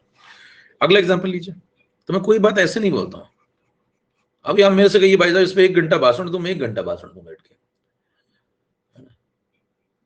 लेकिन आप समझ नहीं पाएंगे और आपके काम का भी नहीं है। देखिए कैल्शियम हाइड्रोक्साइड ले लीजिए। कैल्शियम हाइड्रोक्साइड एक क्या है, पॉली एसिडिक बेस है। देखिए पॉली एसिडिक बेस है, तो पॉली एसिडिक बेस आपने लिया और ये कैल्शियम हाइड्रोक्साइड है। देखिए इसका इन्फेक्टर 2 है, पॉली एसिडिक है। इसका titration more than one different type of acid करा दो। देखो more than one different type of acid करा दो, तो इसको 2 एसिड दो। पहला एसिड मान लीजिए आपने दिया इसको HCl, HCl देंगे तो देखिए इसका H काट दो, इसका OH काट दो एक, तो इसका एक H इसका एक OH काट दो, CaOHCl क्या बनेगा, CaOHCl। कोई आपसे पूछे बताओ ये जो बनाया आपने क्या ये मिक्स सॉल्ट है, नहीं नहीं, क्या है फिर ये तो सिंपल सॉल्ट है। कैसे बना ये, one type of acid one type of base, check करिए, one type of acid one type of base, one type of acid one type of base से जो भी बनेगा वो मेरे दोस्त सिंपल सॉल्ट होता है, याद रखिएगा जिंदगी में। अच्छा सिंपल सॉल्ट में कौन सा है, सिंपल 3 प्रकार के होते हैं, नॉर्मल, एसिडिक, बेसिक, ये उनमें से कौन सा है, तो ये बेसिक सॉल्ट है। तो जो बेसिक सॉल्ट है क्या वो एसिडिक कंटेंट से और रिएक्शन कर सकता है, यस। क्या एक और एसिडिक कंटेंट दे सकते हैं इसको, हाँ यस। तो इसको अगला एसिड दे दो। मान लीजिए अगला एसिड आपने HOCl दे दिया, HOCl का H प्लस हटा दो और इसका OH हटा दो, पानी बन जाएगा। H हटाओ OH हटाओ, क्या बनेगा, CaOCl Cl। तो फाइनल कंपाउंड आपको मिलेगा CaOCl Cl, CaOCl Cl। क्या बात है, इसको बोलते हैं ब्लीचिंग पाउडर। ये मिक्स सॉल्ट है मेरे दोस्त, ब्लीचिंग पाउडर। रिडॉक्स ने आपको पढ़ा है इसमें, Cl की स्टेट आती थी +1 -1, ठीक है। ये ब्लीचिंग पाउडर। तो आपसे कोई पूछे बताओ मिक्स सॉल्ट कौन है, मिक्स सॉल्ट ये दोनों। मिक्स सॉल्ट कैसे बनता है, तो आज के बाद आप जिंदगी में क्या बताएंगे, पॉलीबेसिक एसिड का titration more than one different type of base कराइए, या फिर पॉलीएसिडिक का titration more than one different type of acid कराइए। देखिए पॉली एसिड है तो बेस से करेगा, बेस है तो एसिड से करेगा, पॉलीबेसिक है तो एक से ज्यादा डिफरेंट टाइप ऑफ, पॉलीएसिडिक है तो एक से ज्यादा डिफरेंट टाइप ऑफ, खत्म हो गया। ये दोनों मिक्स सॉल्ट। कितनों को समझ में आ गई बात। अंत है, पूरी फिजिकल केमिस्ट्री आपको पढ़ा दी गई मेरे दोस्त, अंत है, ठीक है। यहां पे फूल पत्तियां बना लीजिए, खेल खत्म होता है मामला, यहाँ पे खेला समाप्त, खेल हो गए। यहाँ पे आप बनाइए इस पर लौकी के फूल, ऐसे जरूर से, बराबर। चलिए फूल पत्तियां बना लीजिए, साड़ी किनारा बना लीजिए।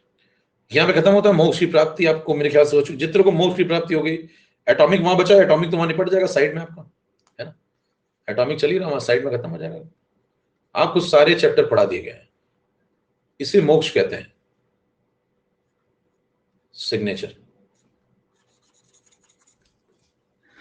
तो जब आप आए तो मैंने आपसे कहा था यत्र तत्र सर्वत्र, देख पा रहे हैं आप, कंटेंट देख पा रहे हैं। अंत किया मैंने, अंत भी देख लीजिए कैसा है, ठीक है भाई। तो खत्म करें, रेज योर हैंड, बहुत रेस करते हो तुम लोग हैं।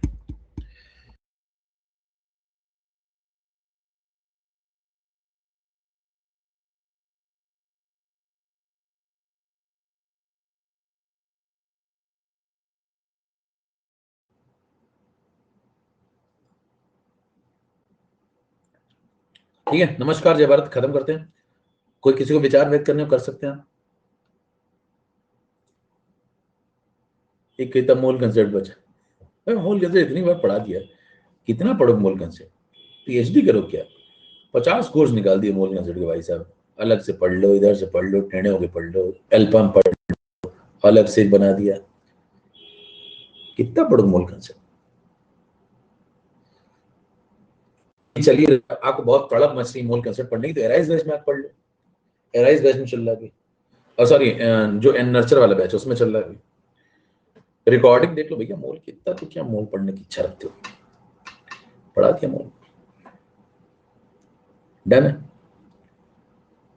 और अभी रिवीजन कराएंगे उसमें कर लेना, लॉन्ग कट में करना तो लॉन्ग कट में कर लीजिए, शॉर्ट कट में करना शॉर्ट कट में कर लीजिए।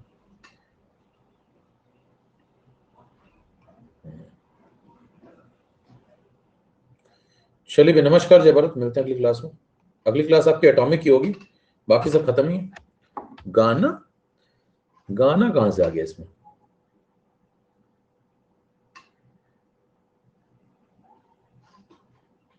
गाना ऑफलाइन में चलता था, यहाँ तुम्हें सुनाई पड़ेगा तुम्हें, मतलब समझ में आएगा तुम्हें, यहाँ क्या फील आएगी।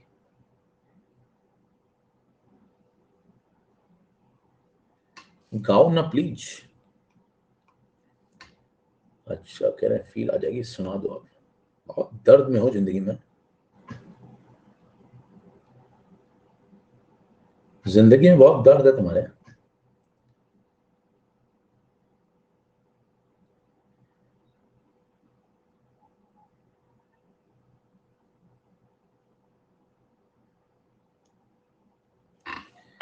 चलिए, गाना सुनना है मतलब बहुत बड़ा। चलो 1 मिनट सुनाते हैं जल्दी से। अभी अभी क्या माइक एक बार रिफ्रेश कर लेता हूँ पहले माइक।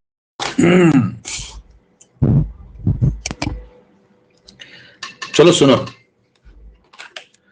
तगड़ा सुनाते हैं, जहरीला।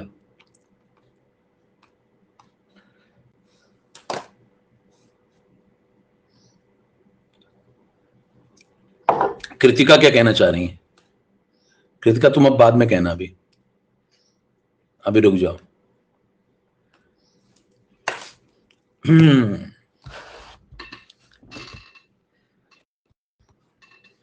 Ready ready, 1 2 3।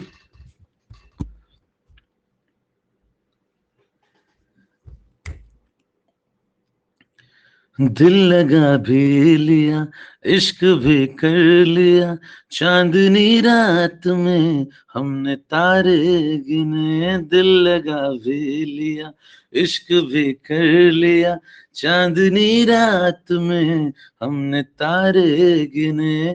ख्वाब जैसा कोई ख्वाब थी जिंदगी, नींद टूटी तो आया समझिए हमें। राह उस पे जो मैं चल रहा था, उसकी कोई भी मंजिल नहीं है। बेवफा तेरा मासूम चेहरा, बेवफा तेरा मासूम चेहरा, भूल जाने के काबिल नहीं है। बेवफा तेरा मासूम चेहरा, भूल जाने के काबिल नहीं है। बेवफा तेरा मासूम चेहरा, भूल जाने के काबिल नहीं है। खूबसूरत बहुत है मगर तू, खूबसूरत बहुत है मगर तू, दिल लगाने के काबिल नहीं है। नमस्कार, जय भारत।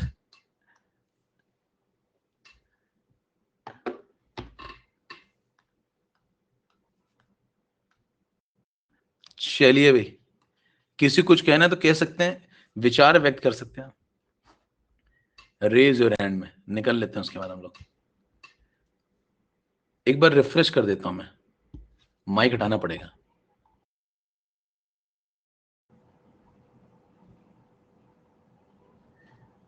हाँ, रेज योर हैंड ओपन है भैया, किसी को विचार व्यक्त करना है कर सकता है, निकल लें।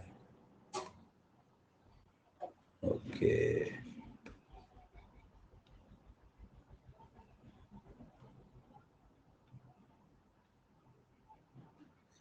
चुलबुली को लो, चुलबुली कौन है? चिलबली बोला, कैसी बातें लिखते हो। कुल्फी वो कौन है, फ्रूटी कौन है? फ्रूटी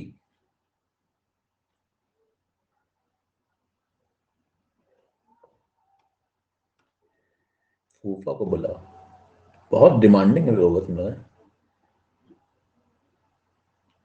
रेस्टोरेंट में कोई दिख ही नहीं रहा मेरे को, सब सो गए लग रहा है।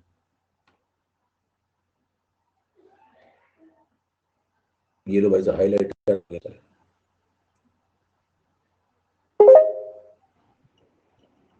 Hello sir. ये देखिए, नमस्कार। नमस्ते सर। कैसा महसूस कर रहे हो? सर एकदम बढ़िया। क्या गाना गाया आपने? बहुत जबरदस्त था क्या? बहुत सर। आप कैसे कर लेते हो, मतलब ऑलराउंडर हो आप। ओ भाई साहब, तगड़ा थोड़ा सा हमें भी दे दिया करो। है। सही है। और यस बताओ। सर। सर सब बढ़िया चल रहा है, आप बताइए, आप ठीक है? मैं जानलेवा, फिर से एक बार। और सर जूनियर जे स्टार वो सो रहा है, वो सो बहुत। रहा है। Yes sir. मुझे बहुत मजा आता है आपसे पढ़कर। चलो बहुत बढ़िया, लगे रहो। Yes sir. Thank you sir. धन्यवाद धन्यवाद। अनुभव पचौरी क्या लिख रहे हैं, सिंगिंग लाइन में गए तो आप बहुत नो करियर कर दो। खत्म करें भैया, और कोई रेज रेंट में आ रहा है?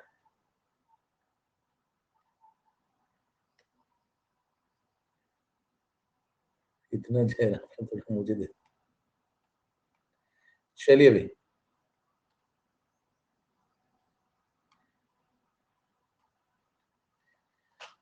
खत्म करते हैं। नमस्कार, जय भारत। अब जो है वो एटॉमिक चल रहा है आपका साइड में, वो खत्म हो जाएगा और 14 तक उसमें क्लास है। शायद उसमें एक आध क्लास एक्सटेंड करनी पड़े, नहीं तो 14 को खत्म हो जाएगा लगभग लगभग, तो 14 को निपट जाएगा। ठीक है, तो आज क्लास मेरे ख्याल से 11 12 4 लेक्चर हैं उसमें भी, 11 12 13 14 14 को निपट जाएगा। ठीक है, गाने में भी मोक्ष। चलिए जाते जाते एक बार तोड़ डालिए फटाफट कीबोर्ड और निकलते हैं फिर। नमस्कार। चलिए, तो आपको पूरी फिजिकल केमिस्ट्री खत्म ही हो गई, एटॉमिक उधर खत्म हो जाएगा 4 दिन में। तो आपने व्यूज लिख सकते हैं, जहां पे आप हेड्स डेडिकेट करते हैं वहां आपने व्यूज लिखिए कि आपको कैसा लगा मामला, कितना जहरीला था। ठीक है, चलिए जिससे जमाने को पता चले क्या चल रहा है। ओके।